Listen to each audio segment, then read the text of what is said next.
سلام به همه شما همراه های همیشه گیمستر داد گیم تیوی. بالاخره فستیوال سامر گیم فست یا فستیوال تابستونی بازی ها شروع شد و همونطور که در تصویر میبینید 2 دقیقه و 50 ثانیه مونده که شروع بشه. من خودم به صورت لایو دارم این رو میبینم، ولی خب برای شما تا بیام ادیت و آپلود کنم شاید 1-2 ساعت تأخیر داشته باشه، ولی ممنون از همه شما که از کانال خودتون یعنی مستر داد گیم تیوی دارید این مراسم ویژه رو به صورت ترجمه فارسی که سعی میکنم جاهایی که امکان داشته باشه و مزاحم خود ویدیو نشه براتون ترجمه فارسی هم داشته باشم. خیلی بازی های زیادی قرار معرفی بشن، خود ویدیو هم یعنی مراسم من فکر کنم حدود 1 تا 2 ساعتی طول بکشه و گفته شده که بازی های زیادی قراره در اون معرفی بشن و هم بازی هایی که از قبل معرفی شدن و از قبل تریلرشون رو دیدیم و هم بازی های جدید، یعنی مثلا احتمال داره بازی های مثل گاد وار رگناروک خدای جنگ تریلر جدیدشون بیاد و همینطور تاریخ انتشارشون مشخص بشه، چون گفته شده بود که جیسون اشرایر فکر کنم اگر اشتباه نکنم خبرنگار بلومبرگ قبلش گفته بود که قرار نیست امسال منتشر بشه، بعد تکذیب کرد گفت که نه مثلا امسال هم قرار ما گادافوار داشته باشیم و تکذیب کرده بود. خلاصه بازی های زیادی کالاف دیوتی مدرن وارفر 2 قرار تریلر جدید ازش نشون داده بشه و حتی گفته میشه که آلن ویک 2 هم قرار یک تریلری ازش نشون داده بشه، این هم که خیلی من خودم منتظرش هستم و ببینیم که چی میشه. 1 دقیقه مونده، ببینید 25 ثانیه که شروع بشه. از خود کانال اصلی گیم اواردز دارم میبینم. الان پشت سرم که میبینید یکم فرق میکنه، من الان خونه هستم. اون جای دیگه که معمولا بازی ها رو ضبط میکنم اونجا استودیو هست که الان اونجا نیستم، الان خونه هستم و چون حدودا الان ساعت 10:30 شب به وقت ایران هست و ترجیح دادم که از خونه این مراسم زیبا رو تقدیمتون کنم. لایک یادتون نره که خیلی به کانال و به ویدیو کمک میکنه که برای بیشتر افراد نشون داده بشه توی یوتیوب و یوتیوب اون رو به افراد بیشتری پیشنهاد بده و همینطور اگه دوست دارید موقع انتشار و نشون داده شدن مراسم مهم بازی ها و کنفرانس های بازی ها و مراسم مهم بازی ها اونها رو پوشش بدیم و پوشش اونها رو ببینید، حتما کانال ما رو سابسکرایب کنید، دو زنگوله بغلش هم بزنید که از انتشار ویدیو جدید بهتون اطلاع داده بشه. نوتیفیکیشن رو هم روی آل بذارید که همین نوتیفیکیشن ها براتون بیاد. همین بهترین کمکی که میتونید به کانال بکنید همینه که ویدیوها رو به محض اینکه نوتیفیکیشنشون براتون اومد ببینید، لایک کنید و تا جایی که میتونید ببینید. این بهترین کمکی است که میتونید برای کانال بکنید. پیج اینستاگرام هم لینکش در قسمت توضیحات ویدیو در پایین هست و همینطور لینک دونیت و حمایت مالی است کانال. برای اون دسته از دوستان که میخوان از کانال حمایت کنن 3 2 1 شروع شد و نوشته که برای بعضی از بیننده ها ممکنه توهین برانگیز باشه این چیزی که میبینید. خب نوشته با احتیاط ببینید. این هم از جف کلی معروف. بزن بریم. میگه من جف کلی هستم و این هم سامر گیم فسته.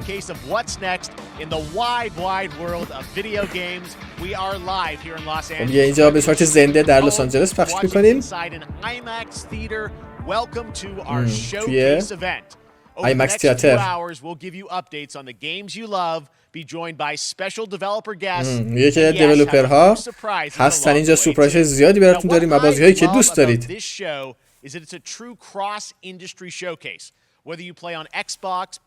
میگه که چیزی که دوستش دارم اینه که ترو کراس، یعنی همه کنسول ها پی سی و اینا هستن، فقط یه کنسول یا پلتفرمی نیست. میگه که فقط ما اینجا فقط بازی ها رو دوست داریم، چیز برام مهم نیست که برای ایکس باکس، پلی استیشن، پی سی چیه. صنعت ویدیو گیم.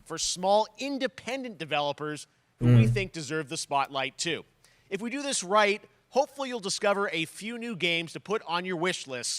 And even if you don't get every announcement that you desire, and let's face it, you're not going to get everything today, but we've got a lot of great stuff. امروز قرار نیست همه چیزو بهتون نشون بدیم، ولی خب چیزای خیلی خوبی میگه قرار نشون بدیم. بیاید شروع کنیم.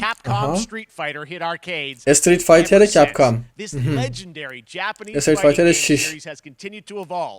Street Fighter 6 is coming in 2023. دیگه سال 2023 میاد و الان میگه که یک شخصیتی که قراره به بازی بیاد و یک گیم پلی اختصاصی براتون از این کاراکتر، از این شخصیت نشون بدیم. استریت فایتر 6 و کپکام.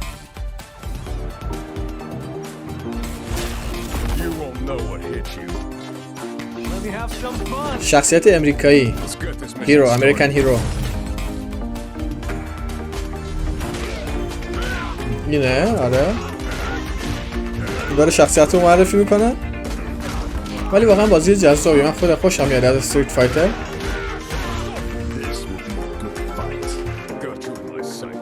اینه شخصیت امریکن هیرو، یعنی قهرمان امریکایی. بازی قشنگه، خیلی بازی خاطر انگیزیه.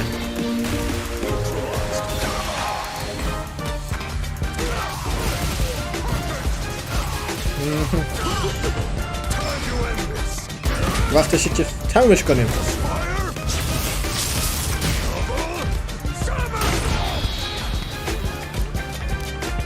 این ساعت هم دستشه. شونه. استریت فایتر 6. میگه من یه لول دیگه هستم. پلی استیشن 4 و 5، ایکس باکس سریز اکس و اس، استیم، ایکس باکس 1 نمیاد 2023. خب It's all about the comb. All right. Next, it's time for a brand new game announcement here at Summer Game Fest. Check this out. میگه که حواستون باشه بازی جدید. ببینیم که چیه. تا حالا نشون نداده این بازیو. گوریلا گیمز بود اگه اشتباه نکنم. سال 2198. Sergeant Leo Alvarez of the CM-Leth Recon Squad. Our mission was to enter the Tantalus base, locate the ComSat relay, and bring it back online. We found the relay, but there was a problem. Get that door closed now, Private. کدوم بازی این؟ Close that gate. Nothing gets in here. Ray didn't make it. Releases in one piece. هرچی هست یه بازی جدیده. اگر استارفیلد نباشه.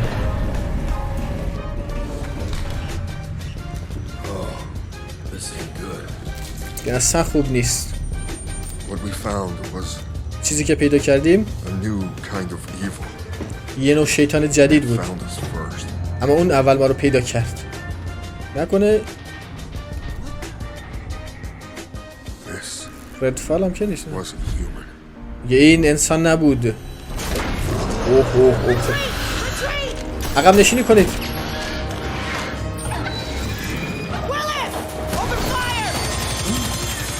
شلیک کن. برید. دید سپیس نباشه. آلوارز از اون در.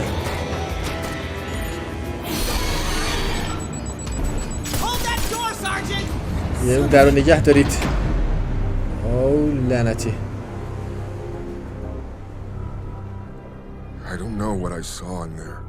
نمیدونم اونجا چی دیدم، اما میدونم وقتی که چشمم بستم هنوز میبینمش. الان همه مردن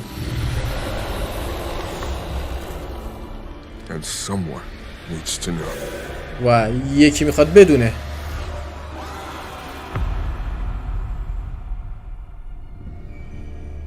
Aliens، بیگانه ها، فضایی ها. Dark Descent، اعماق تاریک. بازیش 2023 بازیش هم بازی استراتژیک بود. یه لحظه نشون داد. پلی استیشن 4 و 5، ایکس باکس سریز ایکس و اس، ایکس باکس 1، پی سی. That was Aliens Dark Descent and it's coming in 2023 to console and PC. 2023 برای کنسول و پی سی میاد. 2 years ago at the Game Awards we revealed the Callisto Protocol. Callisto Protocol میگه 2 سال قبل نشون دادیم. Today I am thrilled to get to show you the first raw gameplay alongside its creator Glenn Schofield. اولین gameplay. Quote unquote Schofield cut of the brand new trailer with a little more gore. خب میگه که دیولپرها هم هستن، توسعه دهنده ها. اولین گیم پلی از کالیستو پروتوکول.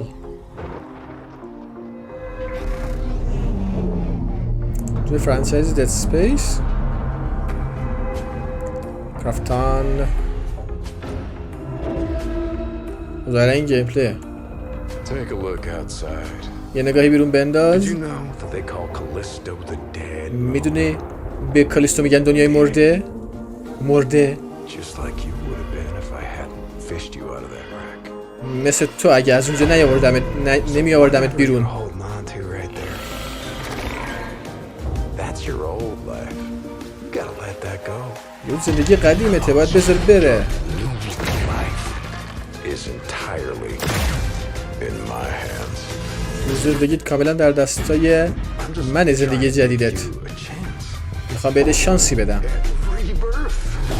یه تولد دوباره.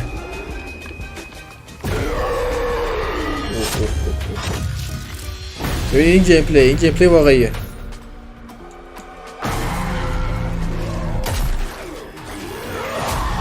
اوه چه بازی خفنیه، ولی قشنگه. از اون بازی هاست که واقعا یه آخری قسمتش رو خیلی دوست داشتم. از اون بازی هاست که واقعا دیگه شما رو میترسونه. میگه هنوز شدشم میشه، یعنی یه جورایی منو میترسونه.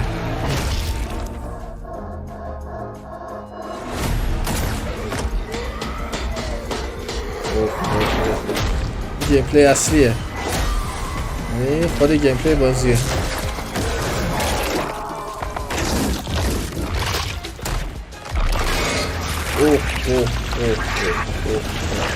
عصبین چی بود؟ به خونه جدیدت خوش اومدی. The Callisto Protocol. Deluxe.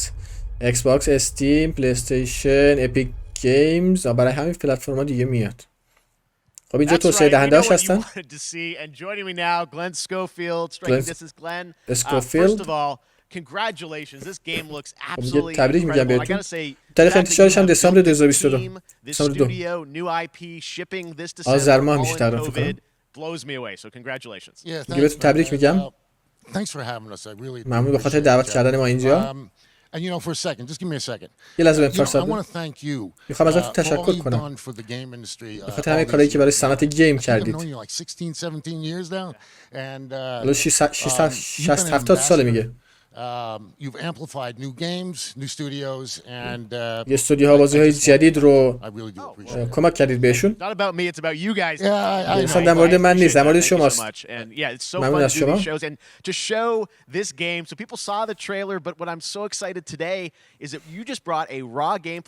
یه چیزی که خیلی منو هیجان زده کردیم بود که گیم پلی کامل دارید از بازی. بهمون بگو قرار امروز چی ببینیم؟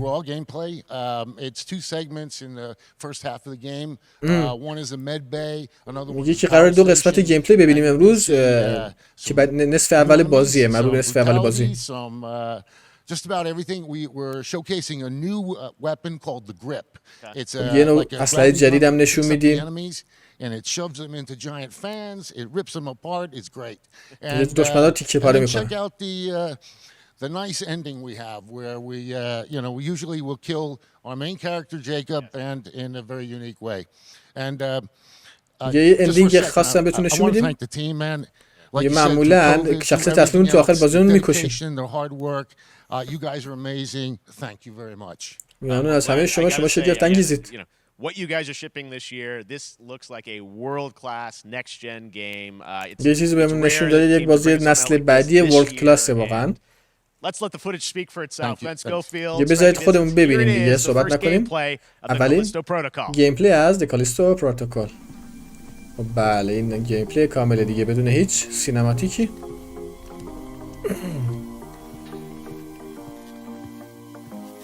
گرافیک بازی که شبیه آنرال انجین 5 به نظر میرسه. نمیدونم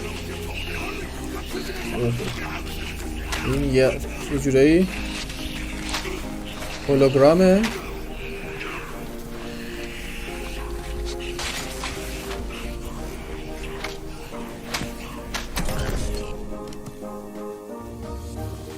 این مثلا این شکلی مرده. الان یادش الان که نگاه میکنه میتونه ببینه. نمیدونم آنریل انجین 5 هست یا نه، ولی خب اوه خدای من، این دیگه چیه؟ چی بود اصلا؟ یهو شبیه هولوگرامیک شد بعد برگشت سر جاش. اوه لامس این دیگه چی این گنده؟ اوه نمیمیره.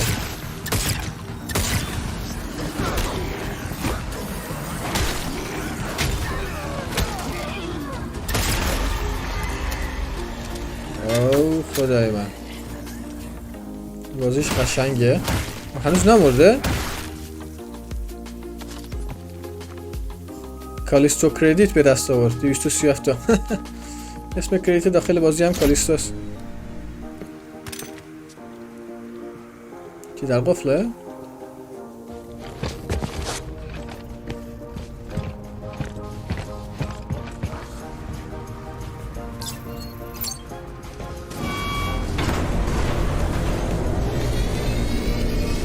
Power station is bad. یه جوری یه هنگی هم من داخلش میبینم، چون نسخه نهایی نیست. یه فریم دراپی، یعنی کاهش فریم، افت فریم داخلش میبینم. ببینید آره همینجا دقیقا یه افت فریم داشت. بعدی چی ضبط شده این مگه؟ اوه دستش رفت داخل. چی شد؟ شخصیت اصلی که مرد. Oh my god. That just happened. All right, moving on. This October, Call of Duty Modern Warfare 2 arrives. Infinity Ward is once again returning to its roots for a modern-day action game. خب میگه اینفینیتی وارد دوباره برگشته به بازی مدرن اکشن. With a level playthrough. To tell us more, let's head to the port of Long Beach to check in with Johanna Ferris, the head of Call of Duty. خب یه گیم پلی حسابی قرار ازش ببینیم. Hi everyone. In 2019, Modern Warfare changed everything. And on October 28th, در سالهای گذشته Call of Duty همه چی رو تغییر داده و وارد عصر جدید هم میشیم. اکتبر 28 یه بزرگتر از همیشه برگشتیم. And of course, Ghost. We needed a stage big enough to debut Call of Duty in a whole new way, inspired by the world we're about to enter. Oil rigs, cargo ships, and staggering odds are just the beginning. یکی قیمت نفت بالا رفته. جنگ جهانی داره شروع میشه، جنگ جهانی دیگه. و خلاصه میگه قراره که Call of Duty Modern Warfare 2 در مورد این باشه ظاهرا موضوعش. خب این یه گیم پلی جدید هست. کوستلاین ساحل اقیانوس اطلس.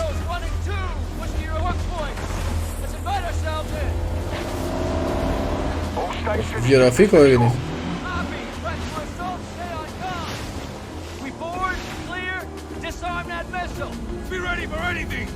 خب میگه باید اون موشک رو خنثی کنیم ظاهرا. میگه برای همه چیز آماده هستیم. دیگه بریم سر کار. این گیم پلی کامله، اینو ندیده بودیم تا الان.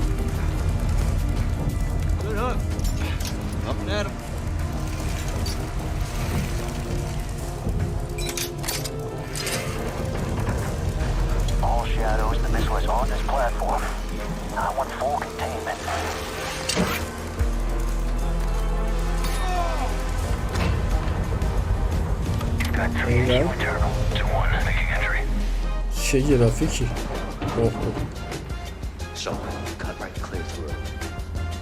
میگه که از اینجا برید.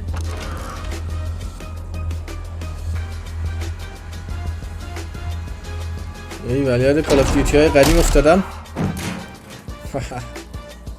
قشنگه واقعا. انتظار داشت اینجا باشید. خب میگه که پاکسازی شد بیاد. یه 2 نفر برید به پله ها. زدن جنگ نفتی، اینم سکوی نفتیه. احتمالا این موشکی چیزی اون بالا هست.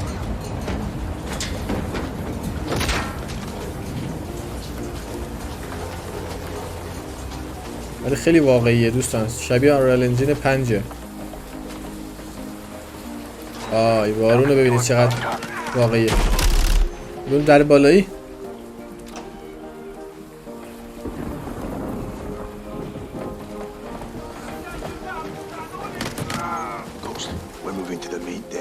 میگه گوست. داریم میریم به عرشه اصلی. اوه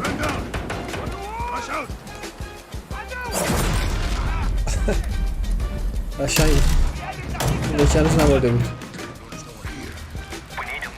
میگه کسی اینجا نیست، میگه سریع حرکت کنیم. میگه میخوام سریع اون کانتینر رو ببینید.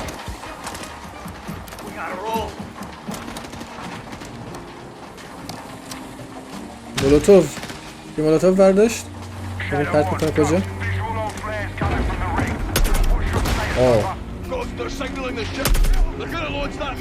میگه میخوان اون موشک رو پرتاب کنن، وقت نداریم. یه موشک روی پد هلیکوپتره.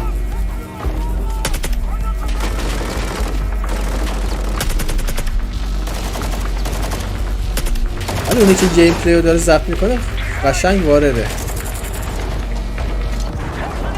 مولوتوف رو بزن. الان منفجر میشه این بشکه ها. آره بشکه ها رو شلیک کردهشون. برید به هلیپد، پد هلیکوپتر. از پله ها برید.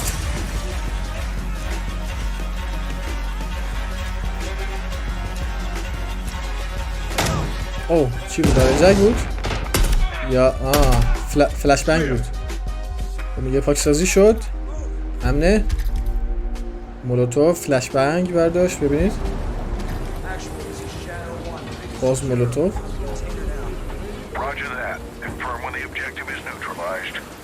میگه یکی از اهداف از بین رفت. داخل این کانتینر رو خواستم ببینم، چیزی نیست، خالیه. یه کنترلر کجا؟ توی این کشتی لعنتی یه مشکل داریم. یه موشک داره پرتابش رو کنترل هم توی کشتیه. یه باید جلوی پرتاب رو بگیرید.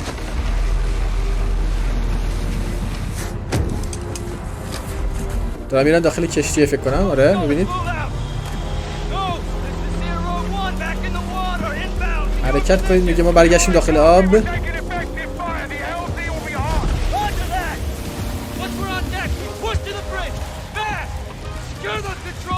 یه سری باید بریم اون کنترلر به دست بیاریم و جلوی موشک بگیریم. سری پیشروی کنیم داخل کشتی. چه خوشونو کوبیدم به کشتیه.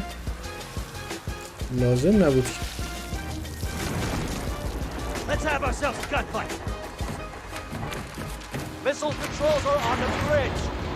یه کنترل. اوه ببینید چه کانتینر دارن میان پایین، چه قشنگه. اوه واقعا گرافیک ها.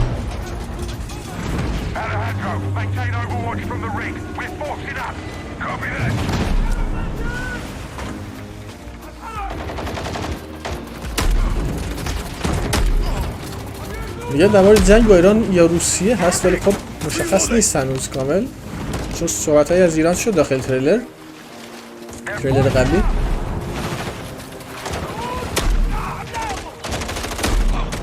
عربی دارن صحبت میکنن. کانتینر دارن همینجوری حرکت میکنن. یه تنها کاوری که داریم همین کانتینر ها هستن.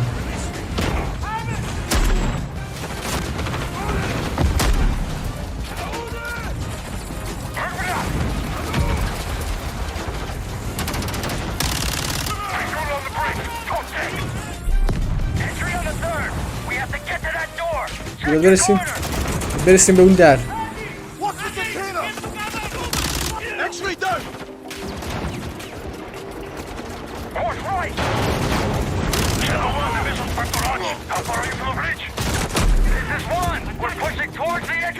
دیگه داریم به سمت ورودی حرکت میکنیم. اوه آب اومد داخل.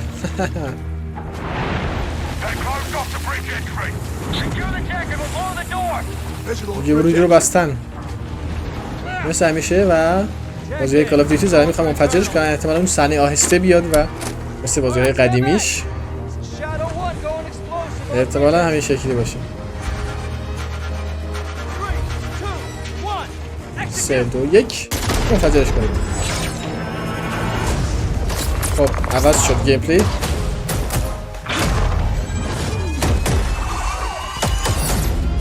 Call of Duty Modern Warfare 2 اکتبر 28.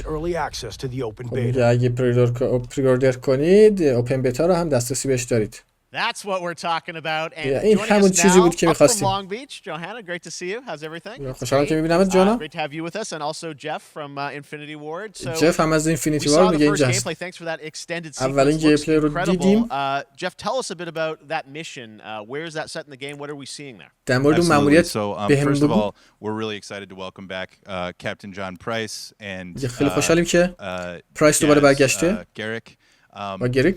You know, they're not actually in what we just saw today, but they're returning members from 141, and then the other two چیزی که امروز دیدیم نبودن میگه. You may recognize from the older franchise that we're reimagining are Simon Ghost Riley and Ghost هم هست. Soap John McTavish. از بقیه از بازی‌های قبلی. Characters in here that we're really excited that we got to create for this game. First, Commander Philip Graves and Mexican Special Forces Colonel Alejandro. And Alejandro, I gotta say, it's a character we're really excited about. He's a guy who's super capable and a guy who's just as important as Task Force 141. But as far as the level is concerned, you know, this was a tremendous collaboration across all of the different disciplines. As you saw, everybody coming together, some really motivated devs here. And, you know, you saw the wind and the animations and the awesome sound design. And of course our new water tech, which is actually pushing the boat in different directions.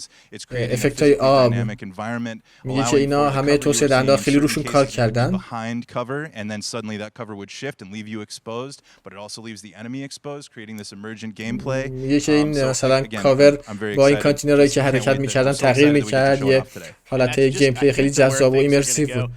Johanna, tell us a bit about Call of Duty overall. Modern Warfare 2, obviously, you know, we're so excited that it's back this year, but you've got lots going on across Call of Duty. What can we expect from you guys this year? یکی از چی میتونیم انتظار داشته باشیم از شما امسال برای کال آف دیوتی جدید؟ It's such a big moment not just for Modern Warfare 2 and everything that Jeff and the team at Infinity Ward have built, but it really marks the step change, what we're calling a transformational moment for the entire franchise. You're going to see incredible rendering, incredible graphics, all the things just all on one shared engine now across Warzone and Modern Warfare 2 going forward. Of course, there's a lot of chatter and interest about the new Warzone experience. We're affectionately calling it Warzone 2.0. There will be a standalone experience of Warzone for current existing players as well. So we're going to sort of feed the entire community there. But all eyes on the 28th. از موتور گرافیکی جدیدی استفاده کردیم اینا. Collaboration's just been incredible. Everybody's so excited for Task Force 141. با Call of Duty Warzone coming to mobile as well for players on the go. We're on Steam, as you know. I mean, so it's just a big برای موبایل هم میاد، برای استیم هم میاد. Well, before we leave, we got to ask a little bit about Warzone 2. I know we just, you know, میخوام در مورد Warzone هم بپرسیم. Tell us anything. There was a little bit. It seems like there was a little bit of a tease maybe in the trailer yesterday. Yeah, when we're seeing that from the community, we love when the fans can. یه چیزی هم توی تریلر دیروز بود راجع به chatter about maybe seeing high rise and other elements, but we will get into the details of Warzone 2.0 for sure. It will be an extension of the جزئیاتشو نشونتون میدیم بعداً. So all the more reason why we think this game, this moment is such an important title for all of us looking ahead. And like we said, we're having a bold vision around the entire future for the franchise. So we're in position. We're really excited. خیلی راضی بهش هیجان زده هستیم. خیلی ممنون به خاطر اولین نمایش از بازی.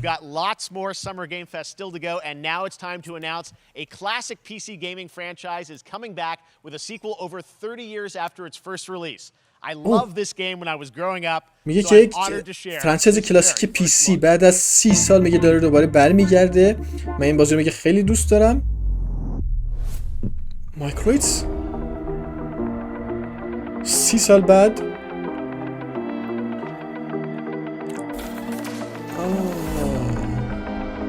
بازگشت یک فرانچایز قدیمی.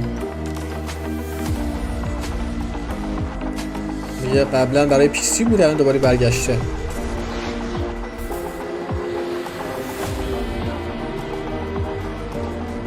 The Fight ادامه داره، مبارزه ادامه داره.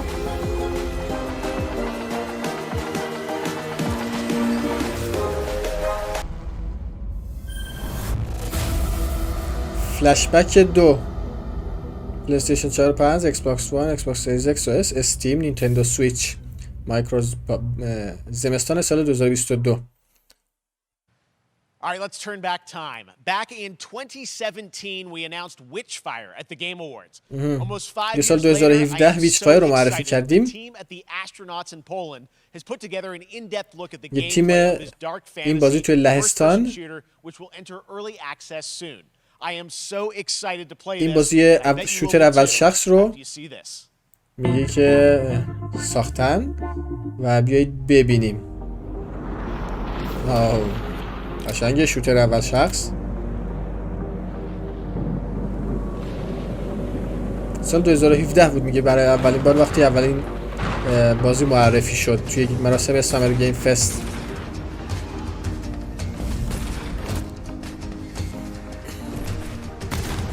یه بازی این هم دارن در ژانر وحشت بود باشه ولی شوتر اول شخص جالبیه.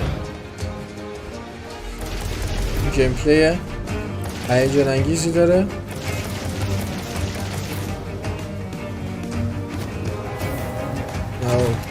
یکم هم شبیه دیس آنرد و اینا هم هست یه جورایی. ببینید از مثلا جادوهایی که استفاده میکنه یه جورایی شبیه دیس آنرد هستن.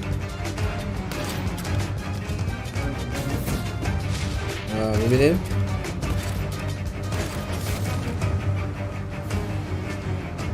ببینیم چیزی از آلن ویک یا گادافار میشنویم یا نه.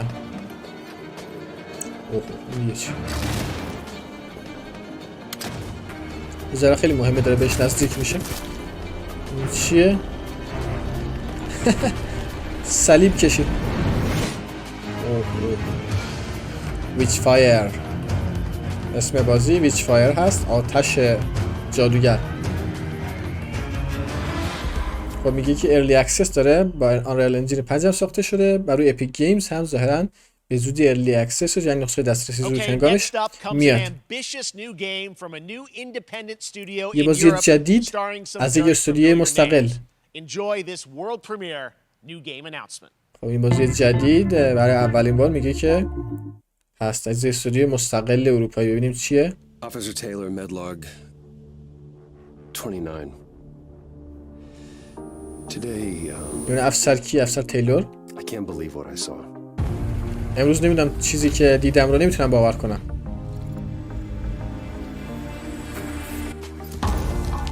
Solis, everything okay in there? همه چیز خوبه اونجا؟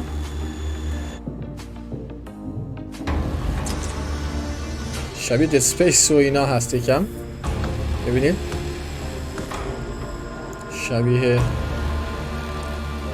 هیلو هم هست یه جورایی.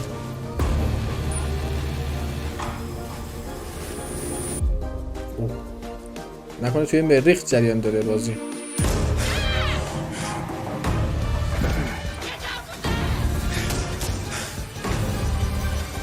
عجیب و غریبه.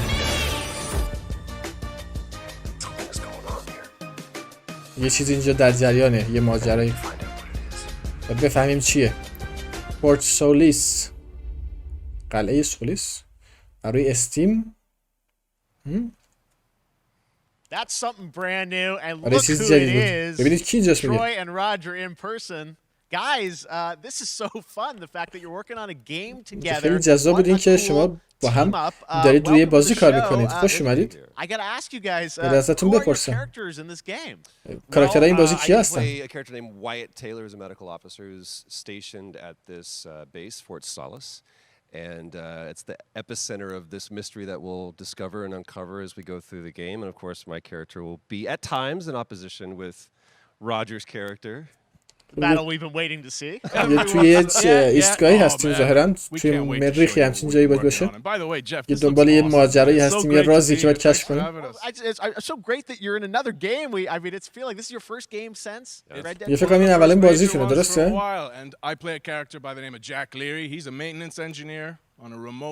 یه شخصیتی بازی میکنم که مهندسه.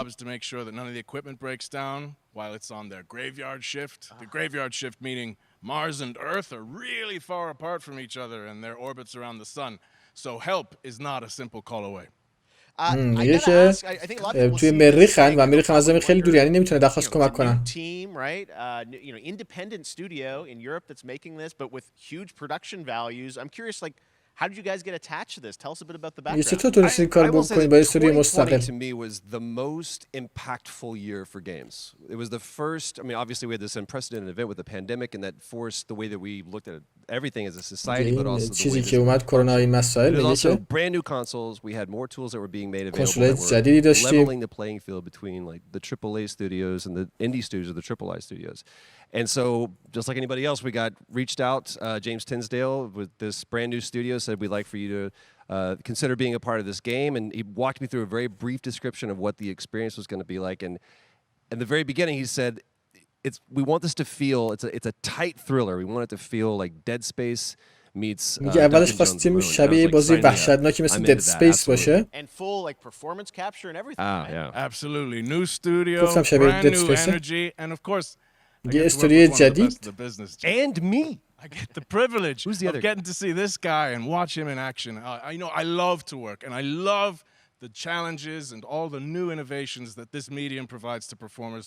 We can't wait to show you what we've been working on. I think it's going to یه که منتظر بشید از این بیشتر که بهتون نشون بدیم داریم رو چی کار میکنیم. It looks absolutely phenomenal. Can you give us a hint about the gameplay? Like what are we going to do? میگه میتونید در مورد گیم پلی بهمون بگید. So we're going to let the game speak for itself. We'll be showing you more later on, but this is a game where بعداً بهتون نشون میدیم. you're exploring, you're going to be discovering. Like we said, it's a very tight thriller. So you're moving very fast-paced through this world. There'll be multiple locations, multiple ways for you to traverse. جستجو می‌کنیم مکان‌های زیادی رو. And then جریان بازی خیلی سریعه. They didn't waste any resources on the performance for sure. I got to tell one quick story, if I can. It was one of our favorite moments. There is a lot of action in this game. And action زیادی توی این بازی the هست. forefront of this. And to speak to the performance capture aspect, we brought in an incredible, I got to give him a shout out to Nathaniel, our stunt coordinator, who walked us through and really approached this in a completely different way than anything I've ever done before. And he says, I want to know the story of this fight. And so Roger and I sat down, we said, these are who our characters are. And he goes, give me 1 hour and I will come back to you with the story of this fight. And after an hour, he comes to us and he goes, it was like a recovery program. It was 12 steps. And he walked us through this incredible fight. And about halfway through it, I started tuning him out. And I was like, hey, man, I just want to let you know I've got no ego about this, but I can do a lot of things, but I can't do this. And he grabbed me by my shoulders and he says, oh, you can. You will. And it's going to be glorious. And we did. ماجرا خودشون توضیح میده که میگه بهم انرژی داده، بهم امید داده، گفته تو میتونی این کار بکنی. وقتی که داشتن بازی رو میساختن ظاهرا. Troy, Roger, thanks for joining میگه که خیلی ممنونم که بهم ملحق شدید. All right, appreciate it very much, guys. All right, well, next up, keeping up with the space theme, it's time to world premiere a very exciting new game which will feature a musical score by industry legend Mick Gordon. This one is going to grab you, and we are so honored to debut it. میگه افسانه صنعت گیم که با همون خواهد بود در این بازی. ببینیم که گفت مثل قبلی بازی تم فضایی داره.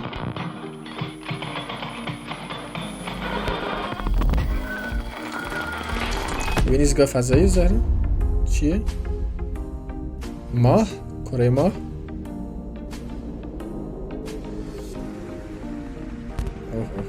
گرافیکش ولی قشنگ به نظر میرسه. این هم ظاهرا وحشتناکه، اونطور که اول شخص هم ظاهرا هست. ببینیم چی استارفیلد نباشه. استارفیلد که گفتن قرار سال 2023 بیاد.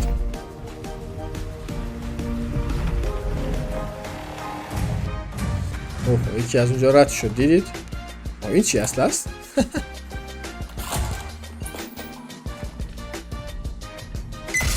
چه اسلحه خفنی بود. ولی ظاهرا بازی وحشتناکه و فضایی هم هست. اوه یکی اونجاست، ببینید. اوه چی هست؟ اوه اوه اوه نکنه بازی اسمش چی بود؟ نه اون نیست. روتین چیه؟ پی سی، ایکس باکس، گیم پاس، پلی استیشن نبود؟ Doesn't that look great? That was routine قشنگ نبود؟ Xbox and PC. It was first announced a decade ago and is now officially back. 10 سال قبل معرفی شده برای اولین بار. Now it's time to check in with a very برای Xbox special و PC guest میاد. who's been in his fair share of video games, including most مهمونمون recently Fortnite as the foundation. Dwayne Johnson, welcome to Summer Game که توی Fest. صنعت بازی دوین جانسون خوش اومدی. که توی فورتنایت بود میگه. And what is up to the Summer Game Fest audiences live streaming right now around the world and everybody inside the داره سلام میکنه. Dwayne Johnson here coming at you from my Iron Paradise, the very که از بهشت آهنی خودم که خیلی عرقی کردم و بوی عرق میدم میگه. خب این هم یه جوری تبلیغ کرد برای این نوشیدنی.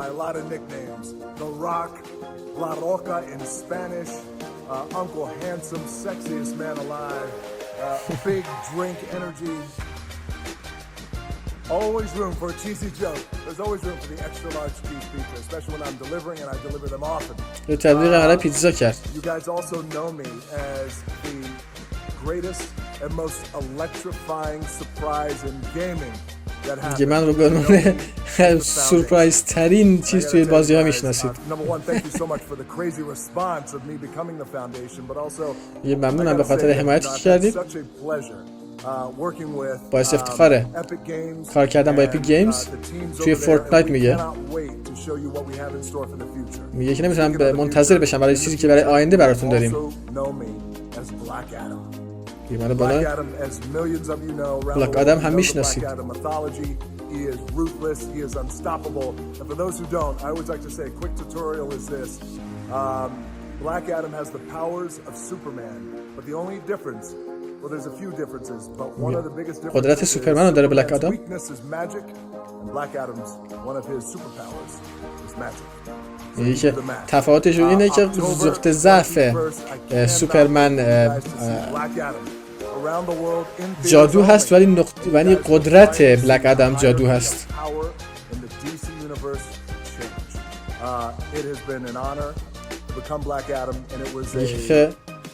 خیلی باعث افتخاره که به بلک آدم تبدیل شدم توی دی سی.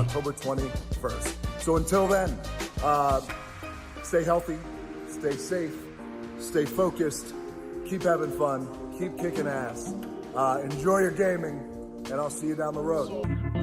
خب رسیدیم به چی هست؟ خب تبلیغ Outriders ظاهراً یک DLC جدیده برای بازی. همونطور که می‌بینید با Outriders بازی آنلاینه که هم میتونید تنهایی بازی کنید هم میتونید با دوستاتون، ولی تقریبا تنها بازی کردنش غیر ممکنه، اینقدر سخت میشه بازی.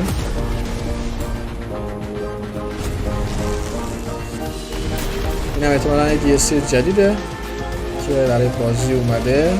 مدتی هم هست حرف ازش زده میشه. این ماه فکر کنم قرار بیاد توی ماه جوین یعنی همین خرداد و تیر، اگر اون باشه، نمیدونم دقیقا.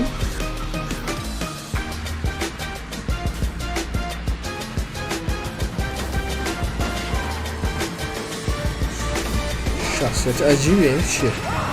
اوه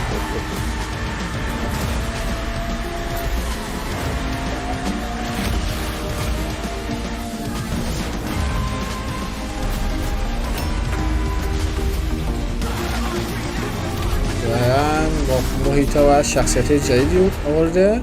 آره WorldSlayer 6 آره دقیقا 30 ماه جون فکر کنم میاد. یه DLC جدید برای بازی Outriders هست که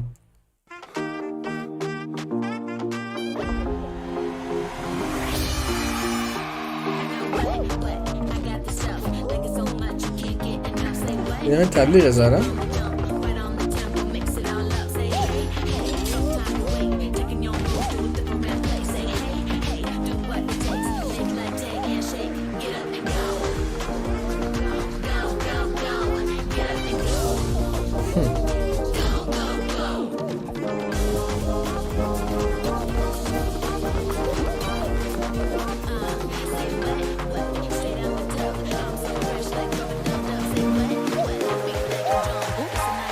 من بازی جدید رو فکر کنم اسمش چی بود؟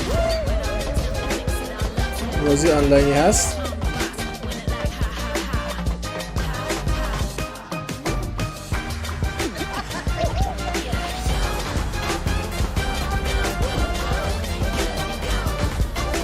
فالگایز آره اسمش رو یادم رفته بود. سیزن اولش 21 جون میاد، یعنی همین ماه. That was so fun to see Courage and Ray in that Fall Guys piece, and you can play and download Fall Guys for free. میتونید به صورت رایگان دانلودش کنید و بازی کنید. Including Nintendo Switch, Xbox, PC, and PlayStation. برای همه پلتفرم ها میاد. We're going to announce a brand new game and universe. دوباره بازی جدید. Of legendary developers. Check this out. با توسعه دهنده‌های خیلی افسانه‌ای، یه دنیای جدید، یه بازی جدید. ببینیم چیه.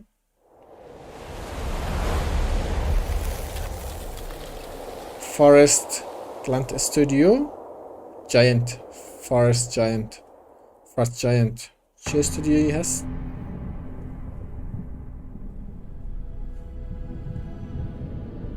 هستی بازی جدیده.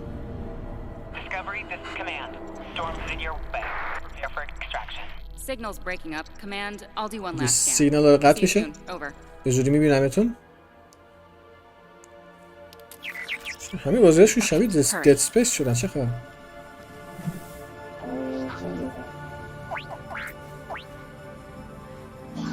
یکم شبیه گیرز آف وار هم هست. ببینید مخصوصا این موجودش که رباتی داشتن در مورد همین صحبت میکردن. یه چیز داخله جیبش. میگه فکر کنم به چیزی رسیدیم. اوه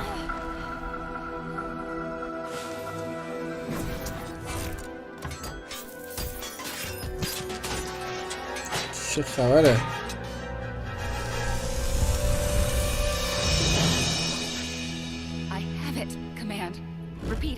میدارمش. تکرار میکنم مأموریت انجام شد. اوه خیلی چیز خیلی خفن‌ترم اومد. شبیه شخصیت‌های وارکرافت هم هست.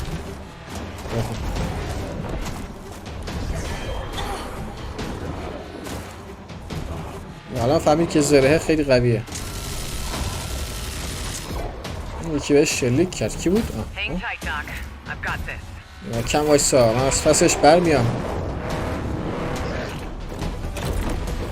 این فکر کنم سینماتیک باشه. احتمالاً بازی از اون بازی‌های استراتژیک هم باشه. باید بفهمیم چون گیم پلی که نیست.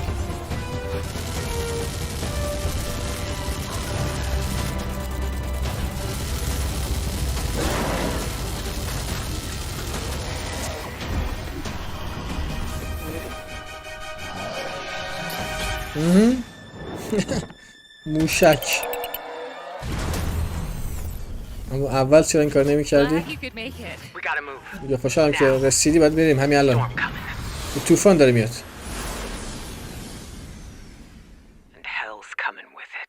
و سلامتی هم باش میاد. ستورم گیت، دروازه طوفان برای بتا سال 2023. الان میگه ثبت نام کنید. playstormgate.com اسم آدرس سایتشون است. خب ببینید جف کلی چی میگه. There you have it, Tim. Congratulations. خب میگه تیم بهتون تبریک میگم. Stormgate اومد، اسم داریم، یه سری جزئیات هم داریم. یه Stormgate چیه اصلا؟ میگه پورتال هایی که باز میشه در یک طوفان خورشیدی. And we saw some hints of some, I mean, you know, you guys coming from Blizzard and StarCraft, everyone wants to know about races. You know, tell us about the sides in this RTS game. Yeah, we're unveiling our first 2 factions today, but there will be more. So the Human Resistance, and we saw archaeologists from the Human Resistance in the intro cinematic. And also the Infernal Hosts, who are these demon-like monsters who come from another world. همینطور اون هیولهایی که از اون دنیاهای دیگه میان. Wants to know about, especially your background pedigree of the team, of, you know, where do you want to push the RTS genre? It's something we've all loved for decades, but, you know, opportunity for a lot of innovation. I know you're going to show us, I think, some hints of where you're going to go image-wise with the actual gameplay made in Unreal Engine, but any sense of what you want to do for the gameplay? Absolutely. But the first thing I want to say is we are very consciously trying to stay true to what players already love about RTS. Where we're really trying to push the genre and be innovative. First off, approachability. For one thing, we're free to play, but no pay to win, no NFTs, nothing like that. Just to lower that barrier to entry to get players in. But we're also really trying to be a lot more social. So you'll be able to play the campaign cooperatively. We've got 3-player open-ended co-op, and we've even got 3 versus 3 for multiplayer. But of course, we've also still got 1 co-op online میشه بازی کرد. I think we've got some first kind of work in progress images. بازی آنلاینه. Yeah, these are still very much still being worked on, but some shots of actual assets that we're building in Unreal Engine 5. یه سری تصویر از چیزی که میخوان بسازن. احتمالا بازی این شکلیه، نگفتم؟ شبیه بازی استراتژیکه. RTS franchise coming from you guys and your background with Blizzard and StarCraft. We're so excited about this team, Frost Giant. Thank you so much for giving us your announcement today on Summer Game Fest. Thank you so much for having us here. Really grateful. Awesome. All right, Frost Giant, Stormgate. Keep an eye out for it. Now it's time for another indie game announcement that I'm excited to share with you. Highwater. Check this one out. یه بازی مستقل دیگه. ببینیم چیه. Good morning, Highwater dwellers. Highwater Pirate Radio keeping you in the know with our flow. Alphaville authorities continue to deny false rumors that Alphaville elites are planning to evacuate to Mars. True or not, the one thing we can't deny is that the world ended on a sunny day. که دنیا توی روز آفتابی تموم شد. به آخر رسید. مورد آخر دنیاست. ظاهرا که مثلا میرن به مریخ و اینا.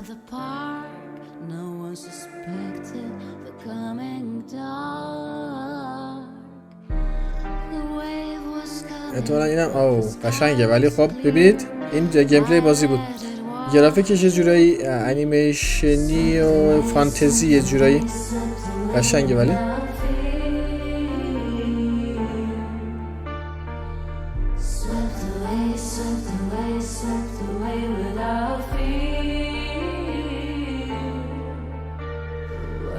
این نوع بازی هم خب طرفدارای خودش داره دیگه. طبیعتا توی سامر گیم فست باید هر نوع بازی معرفی بشه. این هم های واتر هست اسمش که قراره سال 2022 بیاد. What a breathtaking trailer. Highwater is an adventure strategy game set in a world ravaged by extreme climate change. The conflict in Ukraine is not far from anyone's mind, and it's impacted the development of games. Sad Cat Studios, a Belarusian studio in Ukraine. The team had long hoped to reveal a new trailer here today, but were understandably unable to complete it in time.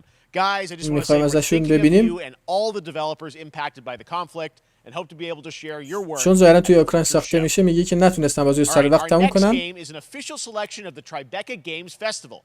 It's American Arcadia, where you play Trevor, whose life is being televised, with the viewing population constantly voting you up or down.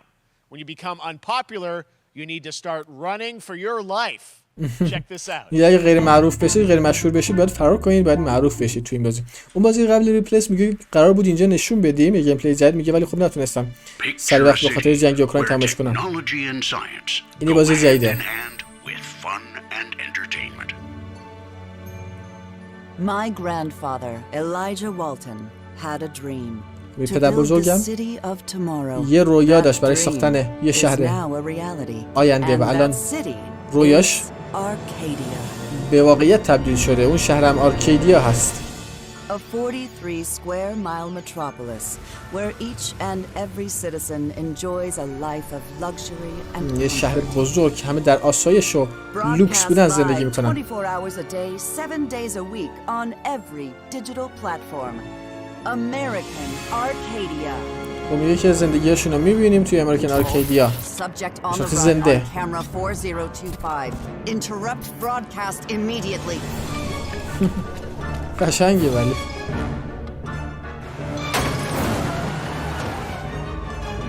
از اینجور بازی خوشم میاد من. به من خوش گوش کنید. نمیتونیم اجازه بدیم ترور فرار کنه. به هیچ شیوهی. ترور میتونی صدا بشنوی؟ مواظب باش و سر صدا نکن. نگران نباش. من تو رو از اونجا میارم بیرون. امریکن آرکادیا برای پی سی و کنسول میاد. قشنگ بود. Apparently we've made it to the beach. Next up is a sequel we've all been anticipating for a long time. یه سری که خیلی وقت بود منتظرش بودیم. ببین بازی چیه؟ Don't want to get bitten. After many years of rumors, نمیخواید که finally کتک get an بخورید. update on this much anticipated sequel. بعد از این همه سال میگه که دوباره یه خبر داشتیم از این سری فرانچایز خیلی مورد انتظار.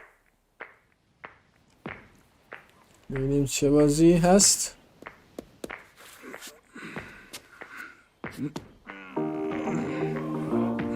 ادامه یه سری هست. ببینیم چی.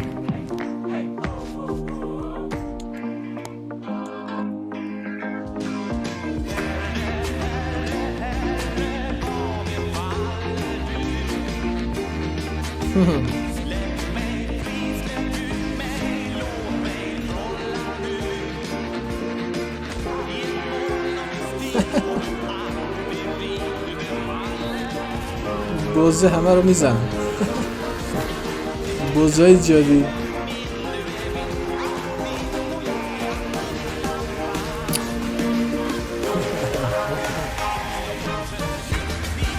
بوزهای جادوگر ندیده بودیم. سگن بوزن چیه اینا؟ اوه پاشو گذاشت روی اشکال بوز.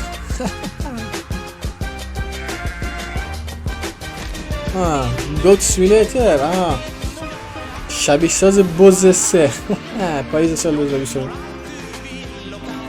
اپیک گیمز، پلی استیشن و ایکس باکس. There you have it. That was Goat Simulator 3, and it's coming later this year to the Epic Games Store.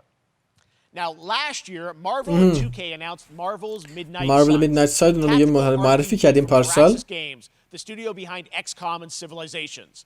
Heroes from the Avengers and از استودیوی XCOM و Civilization. Supernatural ones like Blade and Ghost Rider for a battle against Lilith. میگه بازی سوپرنچرال. Today, we've got to look at some new folks set to join the battle. ظاهرا میگه که سری شخصیت جدید رو میگه نشون میده. این از اون نوع بازی‌های استراتژیک بود فکر کنم. یعنی اونطوری نیست که انتظار دارید شبیه بقیه بازی‌های مارول نیست، مثلا فکر کنید شبیه اسپایدرمن اینا، نه. از اون بازی استراتژیکی که از بالا نشون میده فکر کنم، چون من دیدم یادم پارسال یه گیم پلی ازش. اینا همش فیلمه، یعنی سینماتیکه. اینا مهم نیست.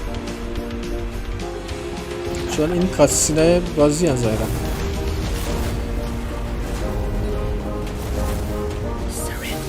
من که شخصا خوشم نیومد از بازی، رو نمیدونم. ببینیم از گیم پلی های بیشتری ازش ببینیم. یه درد تو به من تسلیم کن.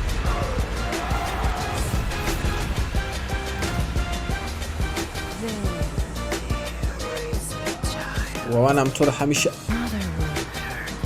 گرم نگه میدارم. بیا بچه جون مادر، بهت صدمه نمیزنه.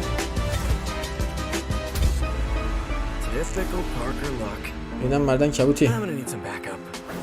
اون میگه که به بکاپ نیاز داره. پشتیبانی. بله اینم شخصیت جدید. و همونطور که گفتم متاسفانه، خیلی متاسفانه، بازی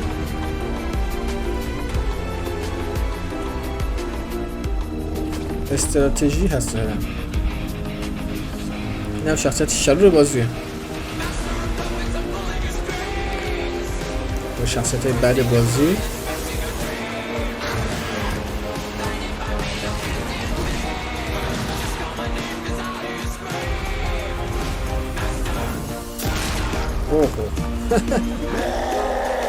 این شبیه هالکه. مارول میدنایت سانز، اکتبر 7.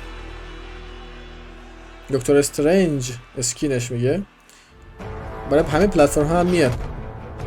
میدنایت سان یعنی خورشید نیمه شب.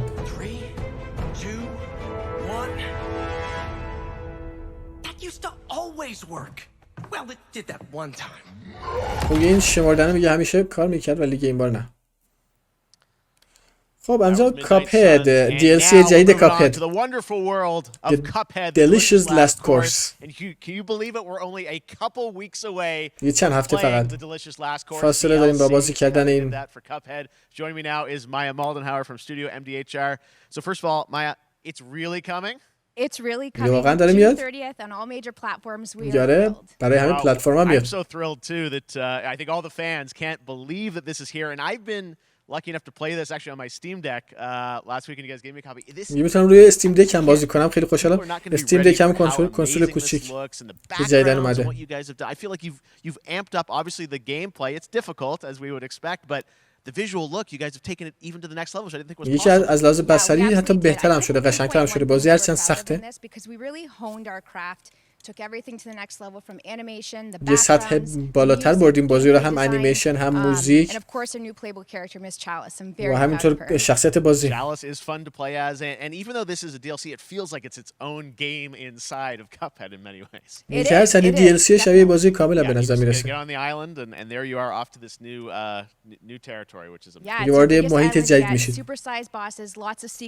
حالا میگه باس های کامل، سایز کامل. Lots of challenge ahead. Well, I know you brought. You don't want people to necessarily have too much spoiled about the game, but you brought a little something for people. نمیخوایم اسپویل کنیم ولی چیزی ظاهرا داری برای ما. آره یه گیم پلی جدید با یکی از باس ها. And feature some of my personal favorite attacks and transformations. We hope everyone enjoys it. چیز مورد علاقه منم داخلشه. حملات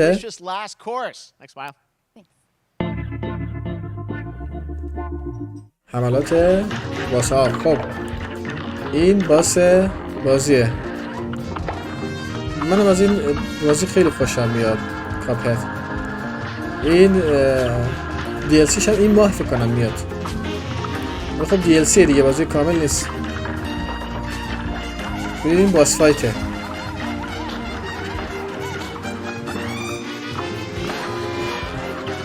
شبیه فیلم‌های قدیمی امریکایی.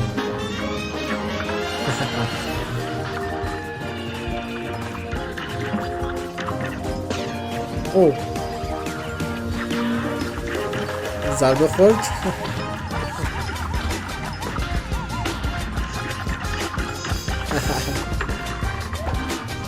قشنگه ولی بازی باس فایته. اوه کوچیک شد باس، ببینید.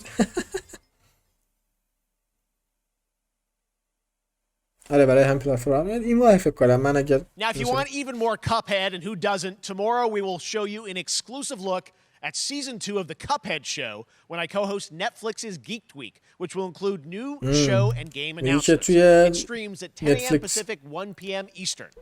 یک ویک میگه بهتون نشون بدیم گیم پلی بیشتر. Summer Game Fest all weekend long. Coming up next is the Day of the Devs Indie Showcase with IM8-Bit and Double Fine, then Devolver's Marketing Countdown to Marketing. Tomorrow after Geek Week, there is the Epic Game Store Showcase at 11 a.m. Pacific, 2 p.m. Eastern with news on Rocket League and the Tribeca Game Showcase. And Sunday, don't miss the Xbox and Bethesda Game Showcase. یک شنبه ایکس و بتستا رو داریم. ایول. Now we have some exciting news for Nintendo Switch and PC fans about Neon White, a game where you play an assassin from hell who slays demons for the chance to خبر خوب برای نینتندو و پی سی بازها میگه. یه قاتل شیاطینی بازی در مورد چی هست؟ اوه من از اینجور بازی ها خوشم نمیاد اصلا. We're called neons. Sinners plucked انیمیشنش قشنگه ولی خب گیم پلیش به نظر من قشنگ نبود. از این نوع گیم پلی ها خیلی خوشم نمیاد.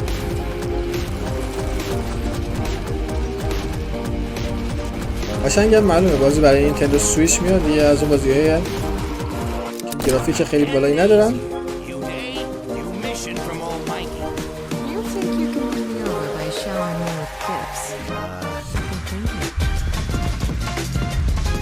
یه فکر میکنیم میتونیم با هدیه بارون کردن منو توجه به خودت جلب کنی به خودت. کار خوبی بود میگه. 16 جون یعنی همین ماه چند روز دیگه برای استیم و نینتندو سویچ. We've shown you lots of games today made by huge امروز بازی‌های زیادی بهتون نشون دادیم. Now it's time for a game made by a single father in Poland. الان میگه وقتش رسیده. He's brought on some help to bring his vision for a fast-paced action game, Midnight Fight Express, to life. Midnight Fight Express میگه در لهستان به واسطه یه نفر ساخته شده. Midnight Fight Express بازی عجیبیه. Get knocked down, get up again, that whole spiel. Well, it's time, partner. Time to rise up together. وقتشه که با هم. این بازی قشنگیه. درسته که از این بازی‌های ظاهراً شبیه بازی استراتژیکه ولی قشنگه. خیلی بازی قدیمی و خاطر انگیزه. Guy's actually going through with it. While I sat at his side, seeing lives as dollar signs. Had the stink of corruption all over me. You know who put it there? Nah, not him. Me. Well, I ain't wearing it anymore. And neither are you. Tonight, we wash this. شاید بازی قدیمی مثل استریت فایترهای قدیمی یا شورش در شهرهای قدیمی. Midnight Fight Express آگوست 23 برای همه پلتفرم ها هم میاد از جمله نینتندو. Such a cool game, and I'm happy to announce that a بازی قشنگی this بود. game is going live right now on Steam and will be part of the Steam Next Fest next week. I really want more playable games to get in the hands of you guys at home. Check it out. All right. Joining me now is Megan from Digital Extremes to talk all things Warframe.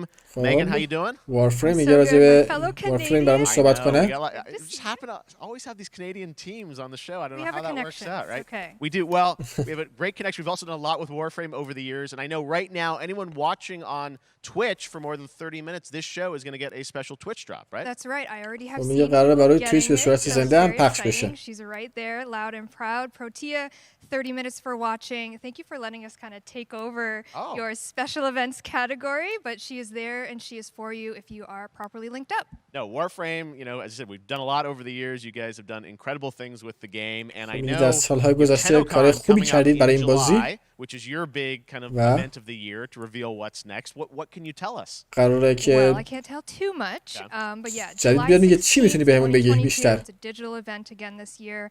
Today actually we just launched مدیر بخش ارتباطاتشونه این زارن. Some really cool cosmetics, some merch, all that really great stuff went live today.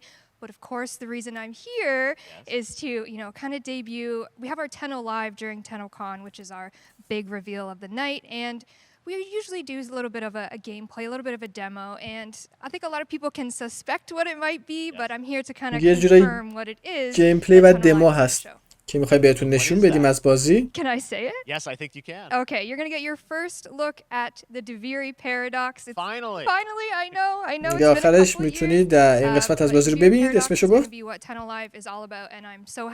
این پارادوکس چی؟ On the teaser you're about to see for it, and I'm just really proud and excited to show it. Awesome. Well, thanks so much for being here on Summer Game Fest. Let's take a look at that right now. یه نگاهی بهش بندازی ببینیم چیه. My child. بچه من، دوست من. What was done is done. کاری که شده. New dangers. خطر جدید. New choices await us now. انتخاب‌های جدید منتظر ماست. تمام آن چیزی که اهمیت داره اینه که شما چطور بازی میکنید.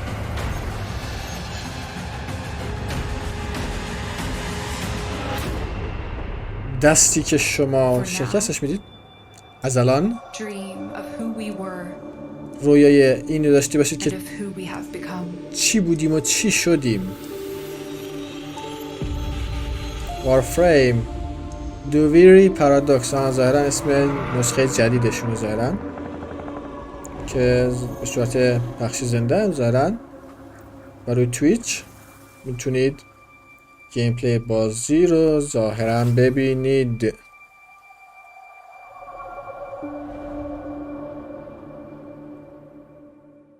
ببینیم که دیگه چی داریم. Next, it's time for a new look at Honkai Star Rail, an upcoming open-world space RPG. Yeah, a lot of space today. یه بازی RPG فضایی میگه امروز بازی فضایی زیادی داشتیم. This studio continues to deliver, and this new trailer reveals for the very first time a new and exotic realm players. برای موبایل و پی سی هم میاد. ببینیم چیه. بله دوباره بازی فضایی. انیمه هم از ظاهرا. بله اونایی که طرفدار بازی‌های انیمه‌ای هستن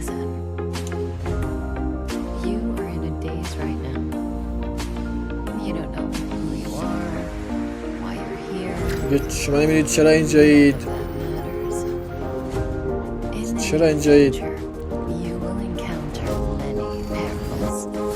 اینو مهم نیست. میگه که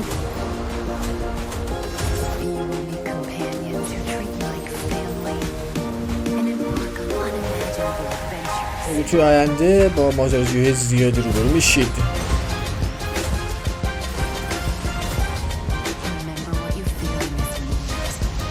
یادتون باشه این لحظه چه حسی داشتید.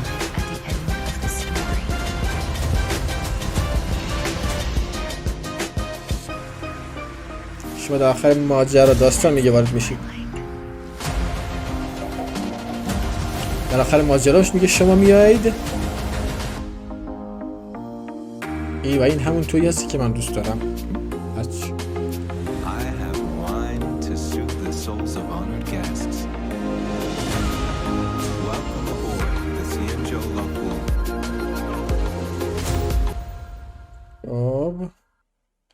بازی عجیب بود. چی؟ And that's not all from Hoyoverse. Today, I'm excited to introduce you to Zenless Zone Zero, their next major new IP. Zenless Zone Zero, your IP جدید. I'm blown away by what I've seen so far. It was announced a couple weeks ago, and it has the detail of Genshin Impact with a fast-paced action style. Here is the world premiere of a brand new look at Zenless's notable characters, armed enemies, and world of danger. یک تریلر جدید از این بازی رو ببینیم چی هست. دوباره همون استودیو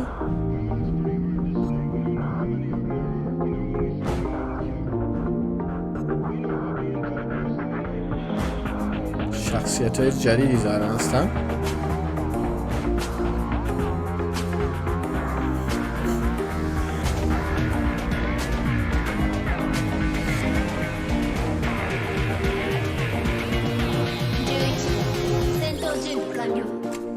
ژاپنی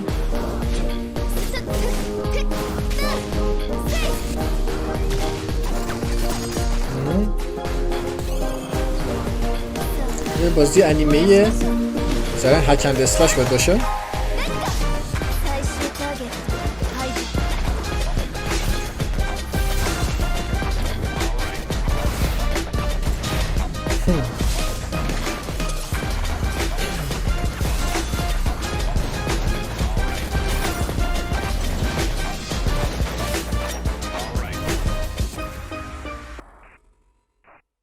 زنلس زون زیرو اسمی.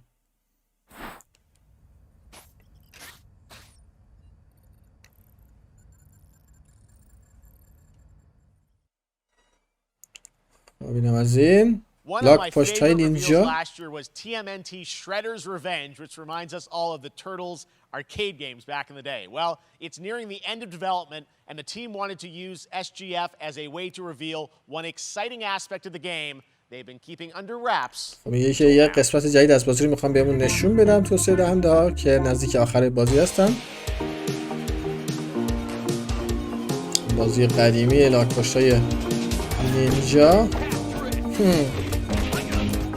دقیقا شبیه بازی قدیمی سگا و کومودور این است. مثلا شورش در شهر بود.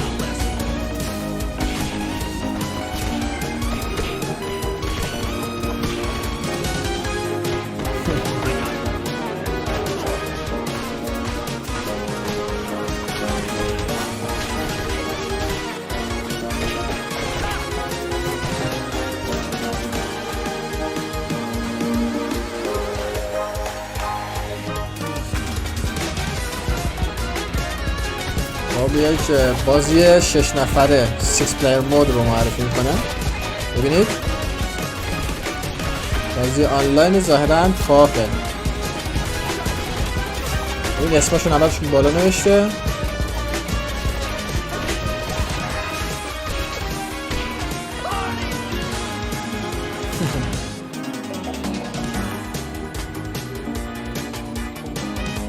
یک مود جدید از بازی، یک نسخه جدید از بازی.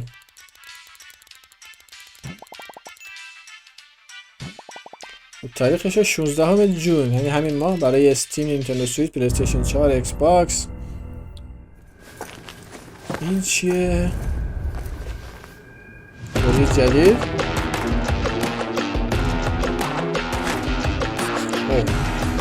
RPG شخصیت نمیخواد.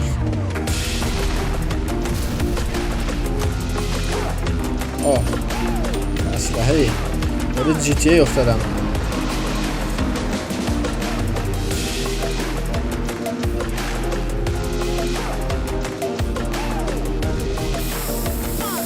ببینیم این چیه.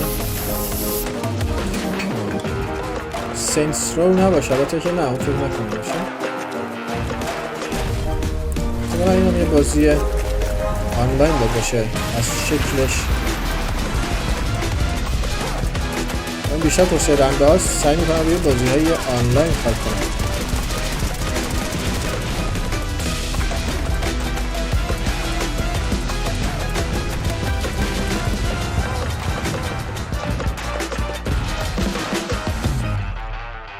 Super People Final Beta. Oh. Humankind از آمریکای لاتین میگه 6 نوع مردم جدید. اینکاها، نمیدونم، آرژانتینیا، کوبایا. یه هیومنکایند رات بیشتر از این داریم توسعه میدیم. فرهنگ آمریکای لاتین برای همه پلتفرم‌ها میاد.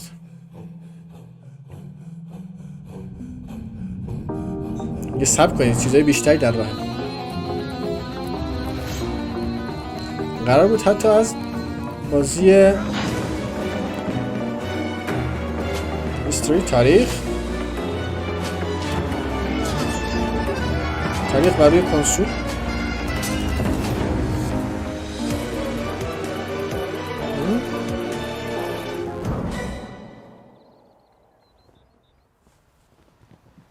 میگه که How far will you push humankind? من بیشتر از تاریخم. این تاریخ شماست. همین هیومنکایند احتمالاً دیگه. هنوز تموم نشده.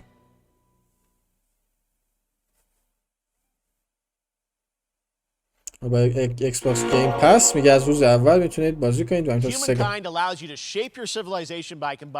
میتونید تمدن خودتون رو بسازید. One Piece is celebrating its 25th anniversary this year, and Bandai Namco is bringing the mega popular 25 ساله خودش رو جشن میگیره. این بازی اسمش One Piece Odyssey است. یه گروه از دزدای دریایی هستن.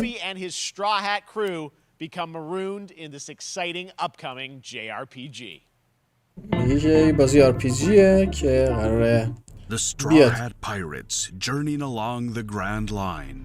میگه در حال ماجراجویی هستن این دزدای دریایی. دوباره ژاپنیه.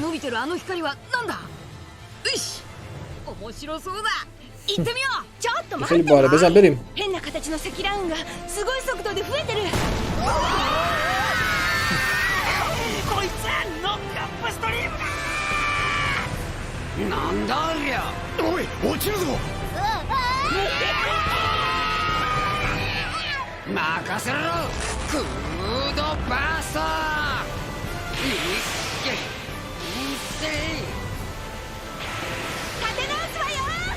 بیدار شید. شخصیت‌های بامزه‌ای.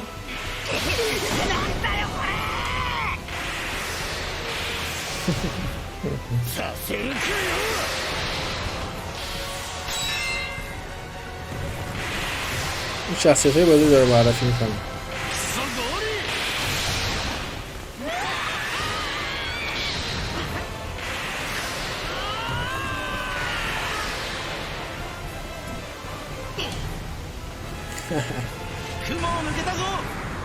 و ابرا بیرون اومدن.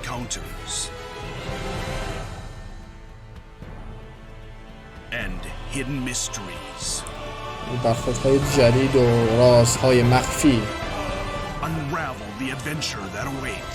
یه ماجراجویی که جلوتون هست رو ماجراها رو تجربه کنید. یک حماسه برای تصور. One Piece Odyssey. حماسه یه تیکه. اسم بازی اینه؟ پلی‌استیشن، ایکس باکس، استیم. این دنیا یکی از خاطرات شما ساخته میشه. خب This August, Soul Hackers 2 from Atlas launches, and we've got your first listen to the English voice cast with this quick new look. میگه که اولین نگاه به صداگذاری بازی. چه بازی؟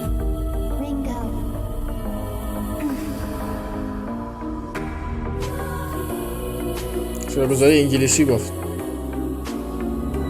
احتمالا این بازی قبلش صداگذاری انگلیسی نداشته. الان صداگذاری انگلیسیش اومده.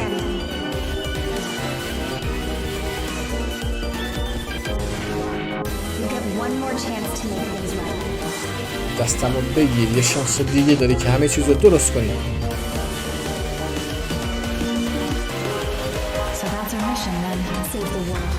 اصلی مأموریت ماست نجات دادن دنیا. With so many new games featured across SGF events, you might be wondering how to plan for your summer gaming dream. با این بازی‌های زیاد احتمالاً می‌خواید بفهمید که چطور تابستونتون با کدوم بازی‌ها بگذرونید. خب تبلیغیه. is going on right now. Save up to 75% off top PC titles with an additional 25% off. اپیک گیمز ظاهراً تخفیف‌های زیادی گذاشته. این همونه مگا سیل اسمشه. Featuring Man-Eater. Be sure to claim your copy before the sale ends on June 16th. نه به صورت رایگان در دسترس هست. میتونید الان به صورت رایگان به اکانت خودتون اضافه کنید. We're taking a look at new announcements and updates from PC titles heading to the store this year and beyond. خب تخفیفات اپیک گیمز بود. همونطور که می‌بینید اپیک گیمز هر ماه یک بازی رایگان هم عرضه میکنه که میتونید هر ماه هر هفته به اکانت اپیک گیمزتون اضافه کنید به صورت رایگان. آخرین بازیشون فکر کنم همون بود، من ایتر بود.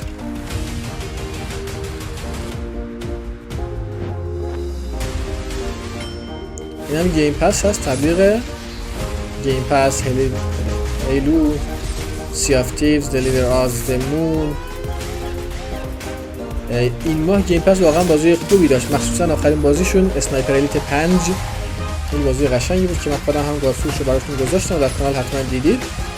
و قبل از اون بازی ترک تو یومی بود که به گیم پس اومد و بازی‌های زیادی که واقعا مهم هستن همشون به گیم پس اومدن، از جمله مثلا سگانه هیتمن و خیلی از بازی‌های مهم دیگه. خب کپکام هم دوباره یک فستیوال داره، یک نمایش که قراره فکر کنم فردا یا پس فردا اون هم بیاد. ظاهرا گیم پلی شاید ببینیم، شاید از رزیدنت ایول 4 ریمیک و همینطور احتمالاً از ویار رزیدنت ایول ویلج هم گیم پلی میذارن. دوباره ماریو و نینتندو سویچ.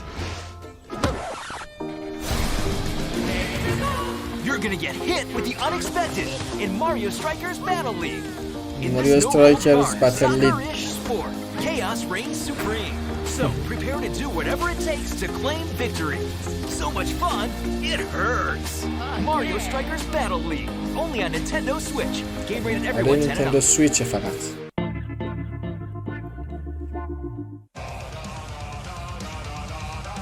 Hi, my name is Carl and I'm a developer on Metal Hellsinger. You know how in some games the music is really good, you feel compelled to move and shoot to the beat?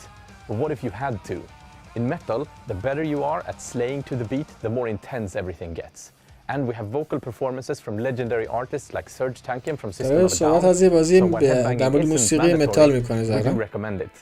Our demo is live now on Steam, Xbox and PlayStation platforms, so go check it out and slay to the beat. موجوده بر روی استیم و اینا. همینه ببینید. یعنی هم بازی رو انجام میدید ظاهرا، هم موسیقی متال پخش میشه، یه همچین چیزیه. من که شخصا خوشم نمیاد از اینا، از موسیقی متال نه خوشم میاد نه از این نوع بازیه. ولی خب اینم طرفدار خودشو داره دیگه، هر بازی طرفدار خودشو داره.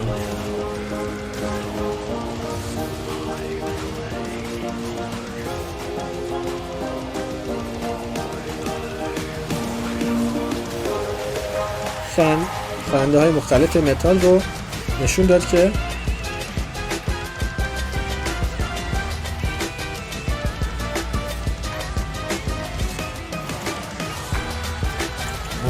موسیقی متال رو پخش میکنه که فکر کنم شاید کپی رایت هم اصلا داشته باشه.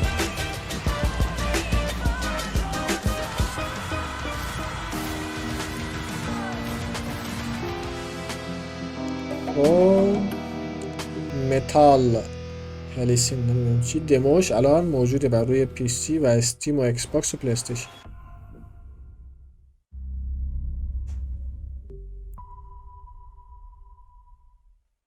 خب اینم از این. That one was Metal Hellsinger coming later this year from Funcom, a rhythm shooter with metal music. Metal Hellsinger. A demo has launched on PC, Xbox and PlayStation for you to play. یکی دموش هست. این می‌بینید چیه؟ Next up, a new game launches tomorrow. The Quarry from Supermassive. The Quarry همون بازی که فردا میاد. منتظر واقعش باشید. برای کانال. یکی که شبیه Until Dawn بازی. پیشنمایش رو هم دیدید بر روی کانال، میتونید برای کانال ببینید. یه بازی وحشتناکه، چند نفری هم میرن به یک کمپی یه شب میمونن اونجا. این هم ظاهرا جزو شخصیت بدی که اونجا آدم کشه.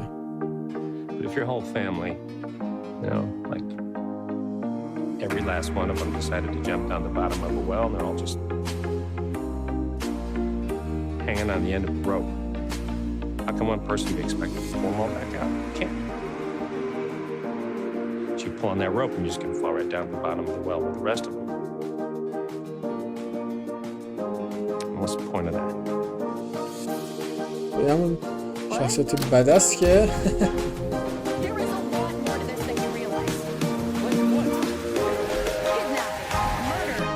دزدی، قتل، آدم ربایی. اصلا نمیدونی اینجا چه خبره. بازی از نوع دهه مثلا 60 و ایناست با تم همین دهه 60ه.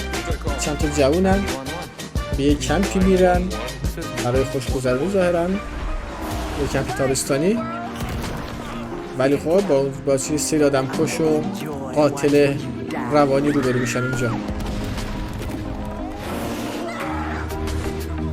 همونطور که گفتم ویدیوی پیشنمایش و بررسی بازی هم تو کانال هست اگه خواستید ببینید.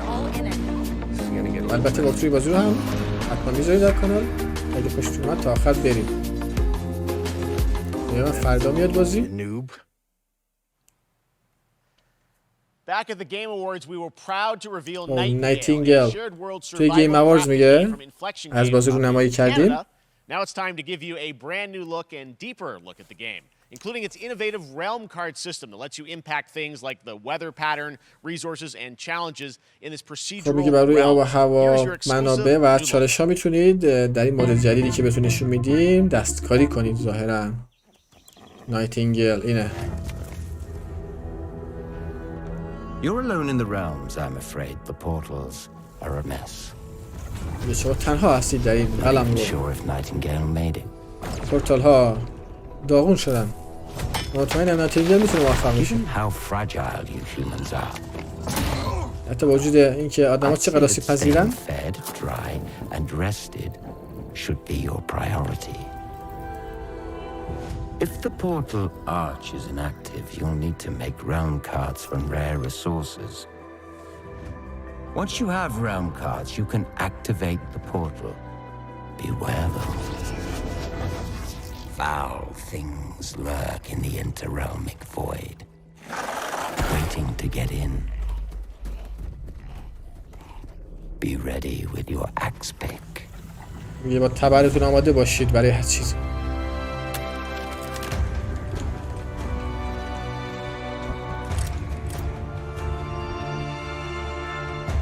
کارت های قلمروها رو میگه بسازید. از این بازی های شوتر اول شخص، ولی خب کاملا شوتر هم نیست، بازی یه جورایی استراتژیک و ماجراجویی هم هست، شبیه بازی RPG هم هست.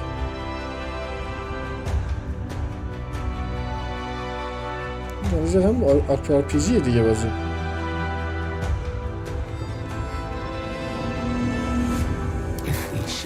Have offended.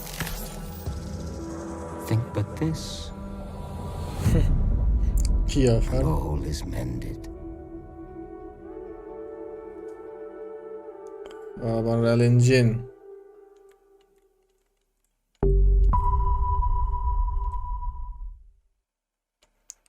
جف کلی ببینیم چی میگه دیگه. سینتس رو آخرش ریبوت سینتس رو ببینیم. یک گیم پلی جدید.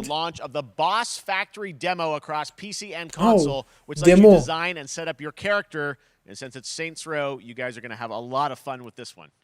میگه که دموش رو زمانش رو زارن اعلام میکنن که کی دموی بازی میاد. یکی دو ماه دیگه منتشر میشه بازی، آگوست. میگه بعداً چی بسازیم برای جلب توجه مردم؟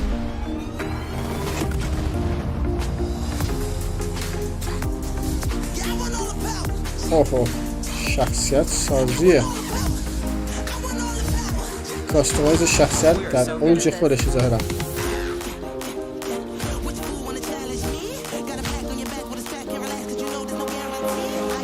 انواع شخصیت ها رو میتونید بسازید. یه جوری شبیه جی تی هست.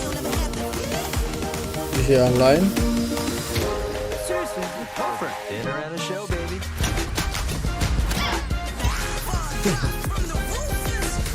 یه خود واقعیتون باشید. اینجا منظور در مورد ساختن شخصیته. یا کسی دیگه ای باشید میگه.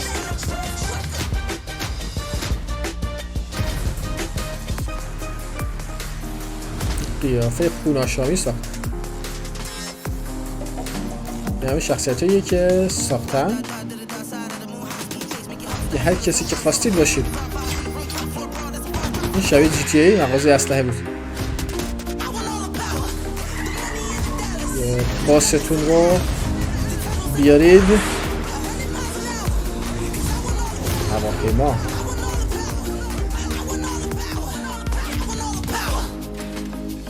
باس فاکتوری. ببینیم که همین الان میتونید دانلود کنید. عجب. رایگان بر روی اپیک گیمز، پلی‌استیشن 4 و 5 ایکس باکس. عجب. دیموش یعنی الان اومده؟ واقعا خیلی خوبه اگه اینطوری باشه.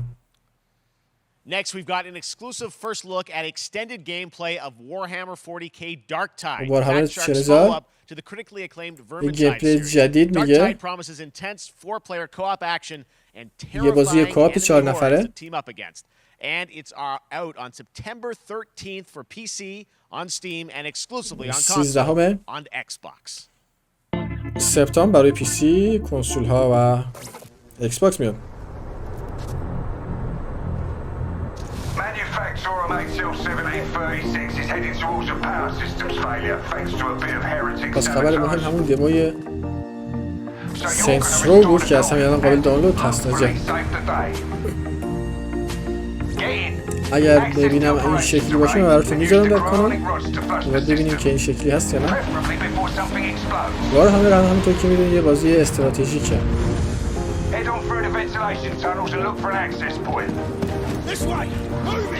این جای ترمسکاشون رو زارن وارهامر که شوتر اول شخص هم هست اینجا.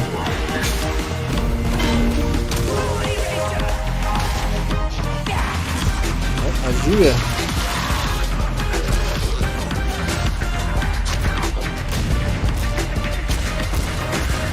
یکم افت فریم داره. ببینید اون صحنه قبلی داشت.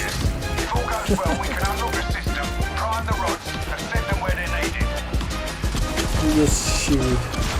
اوه چقدر دشمنان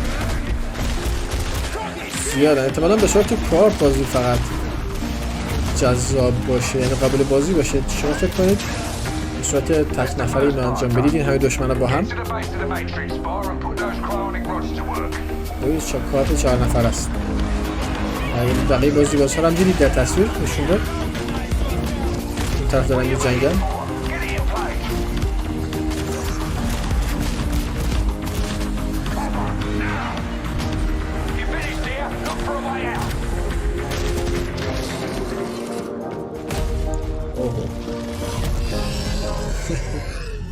وارهامر 4000 دارکتاید زدن یک سپتامبر 13 برای ایکس باکس و پی سی ظاهرا. Bloober team is known for psychological horror games like Blair Witch and The Medium. Today, they are ready to reveal their latest creation made completely in Unreal Engine 5 for a visceral یه بازی جدید برای آنریل انجین 5 میگه از سازنده های میدیم و اینا. بازی وحشتناک. میگه که کمی ازش رو ببینید. میدیوم رو حتما دیدید. یکی زمانی گفت که دیوانگی توی خونه آدم میاد.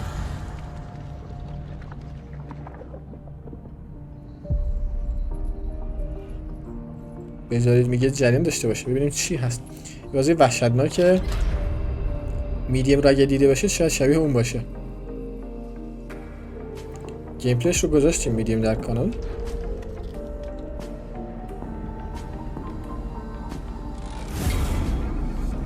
ترس ها fears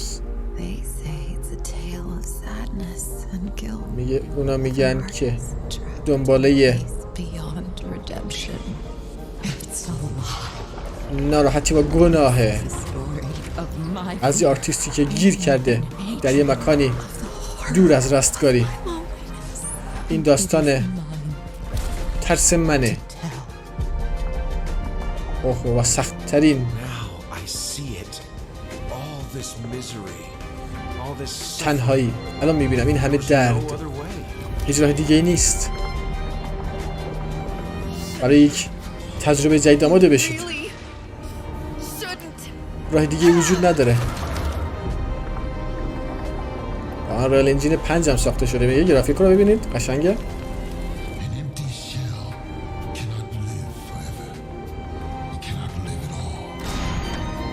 نه قشنگه بازی واقعا.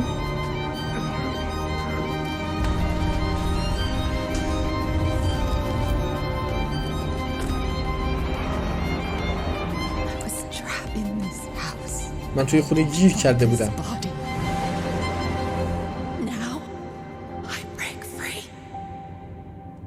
وسیله این بدن میگه الان و آزاد شدم.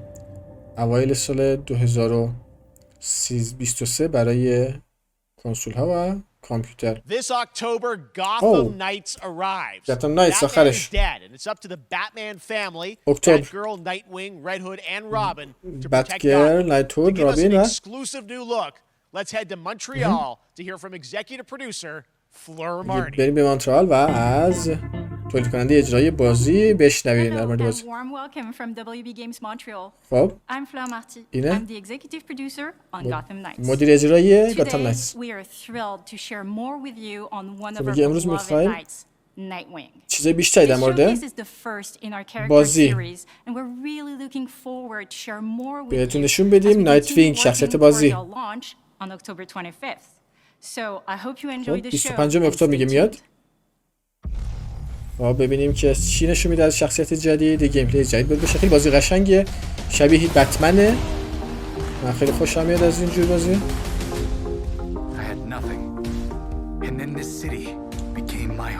دیگه من چیزی نداشتم، بعدش این شهر به خونه من تبدیل شد. مردمش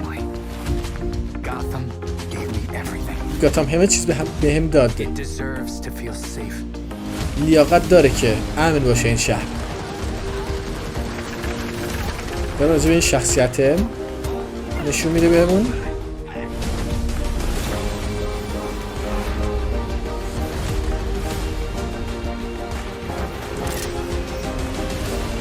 ببینیم گیم پلی بازی بود.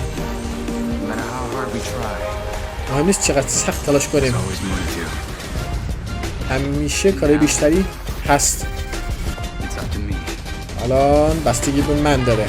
ببینیم گیم پلی بازیه قشنگه واقعا.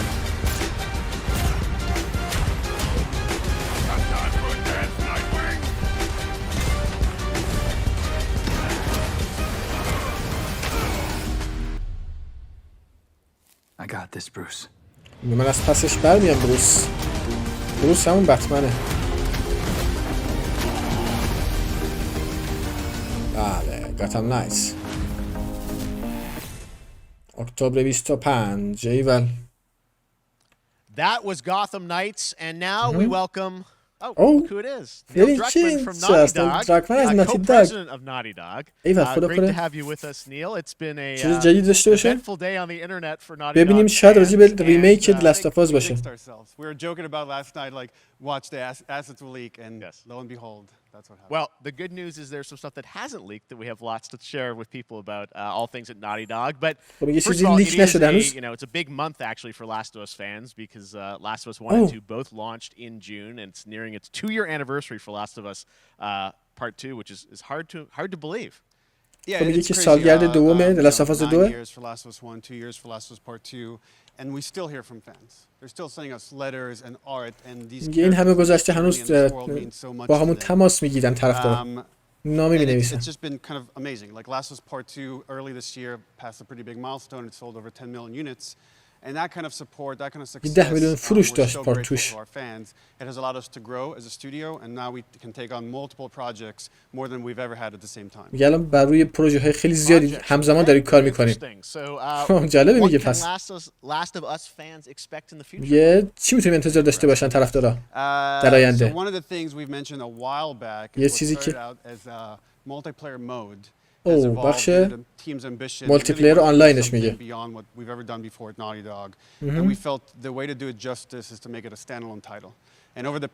شبیه بازی جدا به نظر برسه.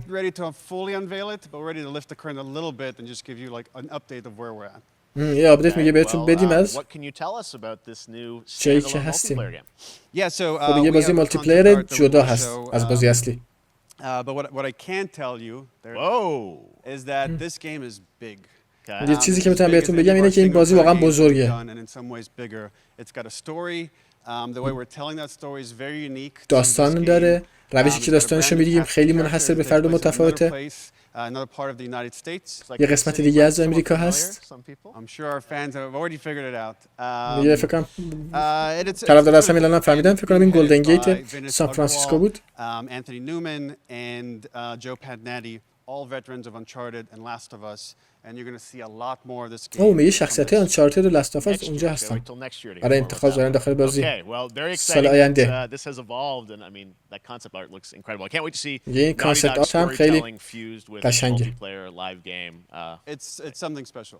یه چیز خیلی خاصیه. Okay, well, that's not all. We also have something that I've been reading about on the internet every day. It feels like up in Calgary they're filming the Last of Us show for HBO, right? ببینیم که for the past year, you know, we've teamed up with Craig Mazin of Chernobyl fame and HBO. شو لاست آف اس برای HBO سریالش رو میگه. They've been filming and it's pretty incredible. The stuff I'm getting back. فکر کردم راجع به ریمیکش می‌خواد صحبت کنه. Because not only is it so good and the quality is so high, it's so authentic to what we've made in the game. کیفیتش خیلی بالاست و خیلی هم شبیه بازیه. And they're actually their last day of filming is tomorrow. The entire series, last day of filming is tomorrow. یا آخرین روز فیلم برداریشون فرداست. So it's pretty close. It's closer than you might think. And you actually got to direct one of the episodes? یکی از قسمت‌ها رو هم تو کارگردانی کردی. میگه منو دعوت کردن از HBO. یه عکس هم داریم از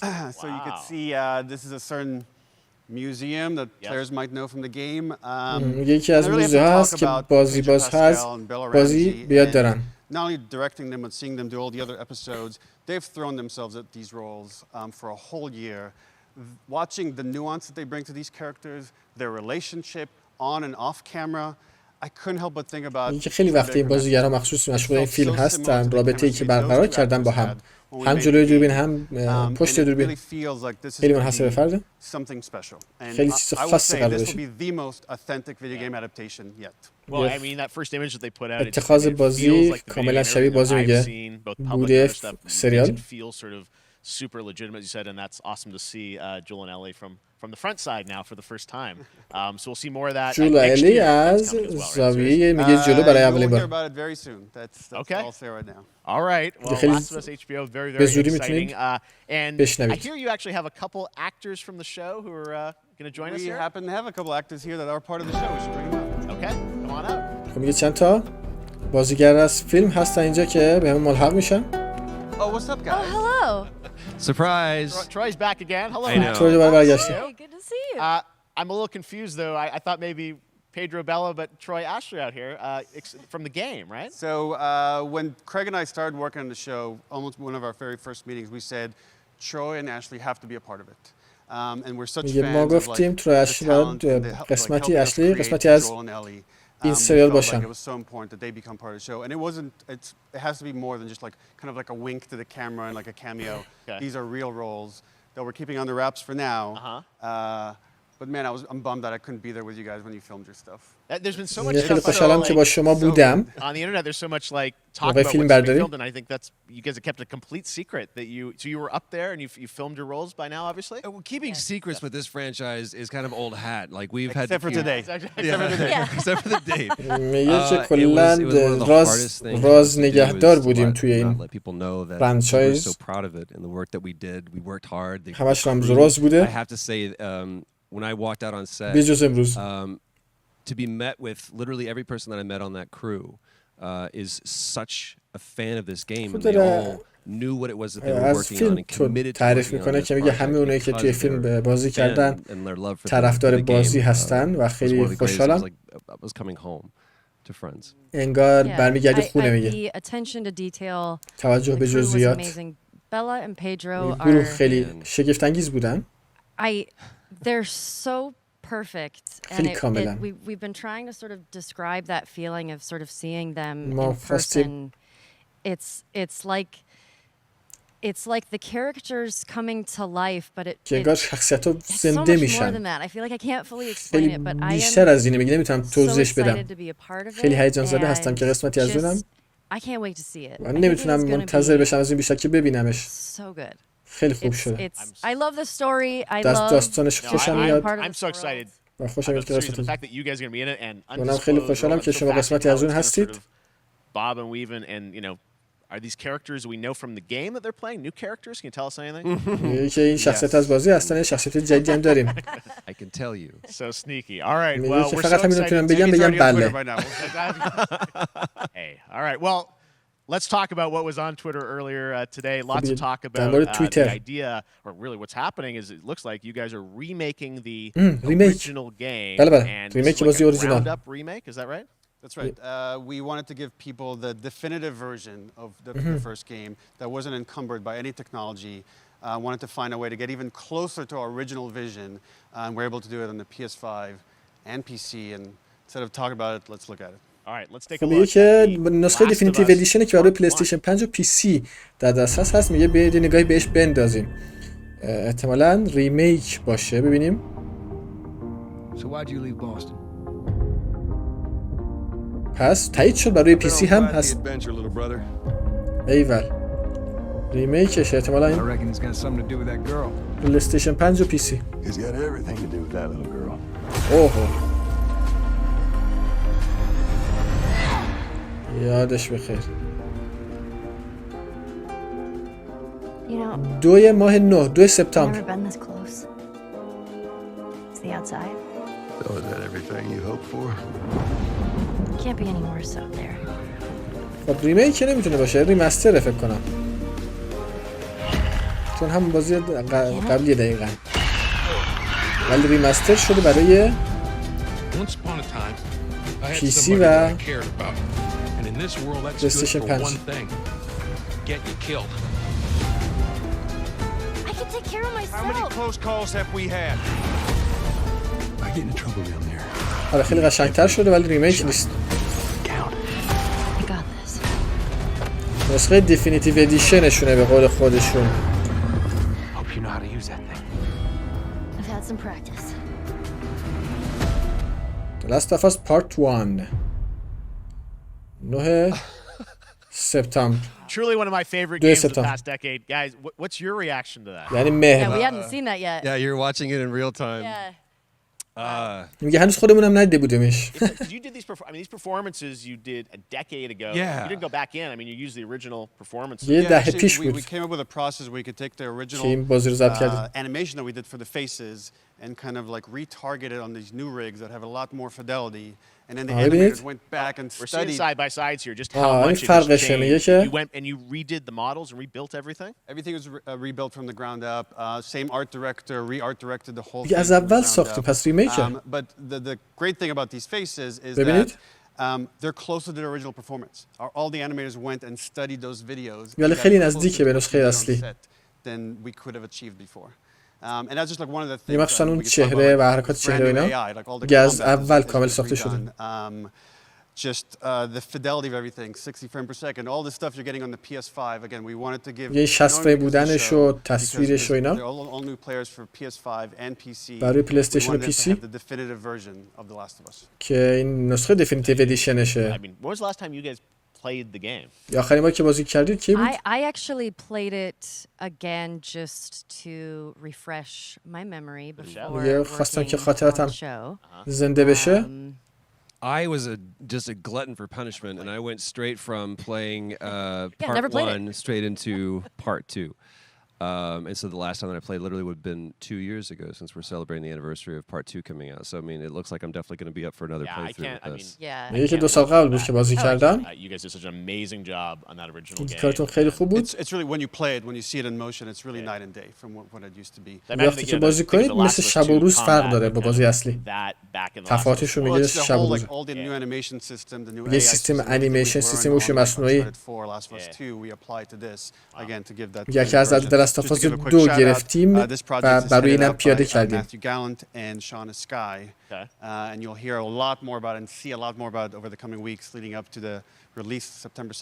میگه در هفته آینده خیلی چیزای بیشتری هم میبینید تا موقعی که منتشر میشه در 2 سپتامبر. Still making games. هنوز داری بازی میسازی؟ It's a little early to talk about. Maybe if someone in PlayStation wants to leak it, then we can talk about it now. Otherwise, we'll save it. But you do have a new project. Do have a new project. یه پروژه جدیدی داریم، هنوز لیک نشده ولی خب فکر کنم بعضی از پلی‌استیشن لیکش کردن. گیم ببینیم. ممنون از اینکه اومدید اینجا. خیلی خوشحالم که لاست آف اس داره برمیگرده. Thanks, Jeff. Awesome. All right, well, that is going to do it. Thanks to Naughty Dog and PlayStation for that very special look at The Last of Us and the entire franchise and where things are going. Very, very excited about that. Right, Summer Game Fest continues over the next few days. Coming up right now on this very stream is Day of the Devs with I Am 8-Bit and Double Fine, including an exclusive new look at the planet of Lana. And then the Devolver Digital Showcase. Tomorrow, we've got Netflix Geeked Week, which I'll be co-hosting. Planet of Lana هم میگه نشون میداده میشه بازی جدیده. Along with the Epic Games Store Showcase. And then finally Sunday, it's the Xbox and Bethesda یک شنبه خیلی مهمه. Xbox و Bethesda. At summergamefest.com. As for me, I'll see you again in August when we are back live in Cologne, Germany for Gamescom opening night live on در August Gamescom 23rd. من پیشتون برمیگردم توی ماه آگوست توی آلمان. Live from the Microsoft Theater in Los Angeles. و همینطور دسامبر Finally, I'm excited to share that Summer Game Fest will return in در تئاتر June مایکروسافت 2023 as a digital and in-person event to bring the gaming community together. Thanks for being a part of Summer Game Fest, and remember, there are more events and announcements to come.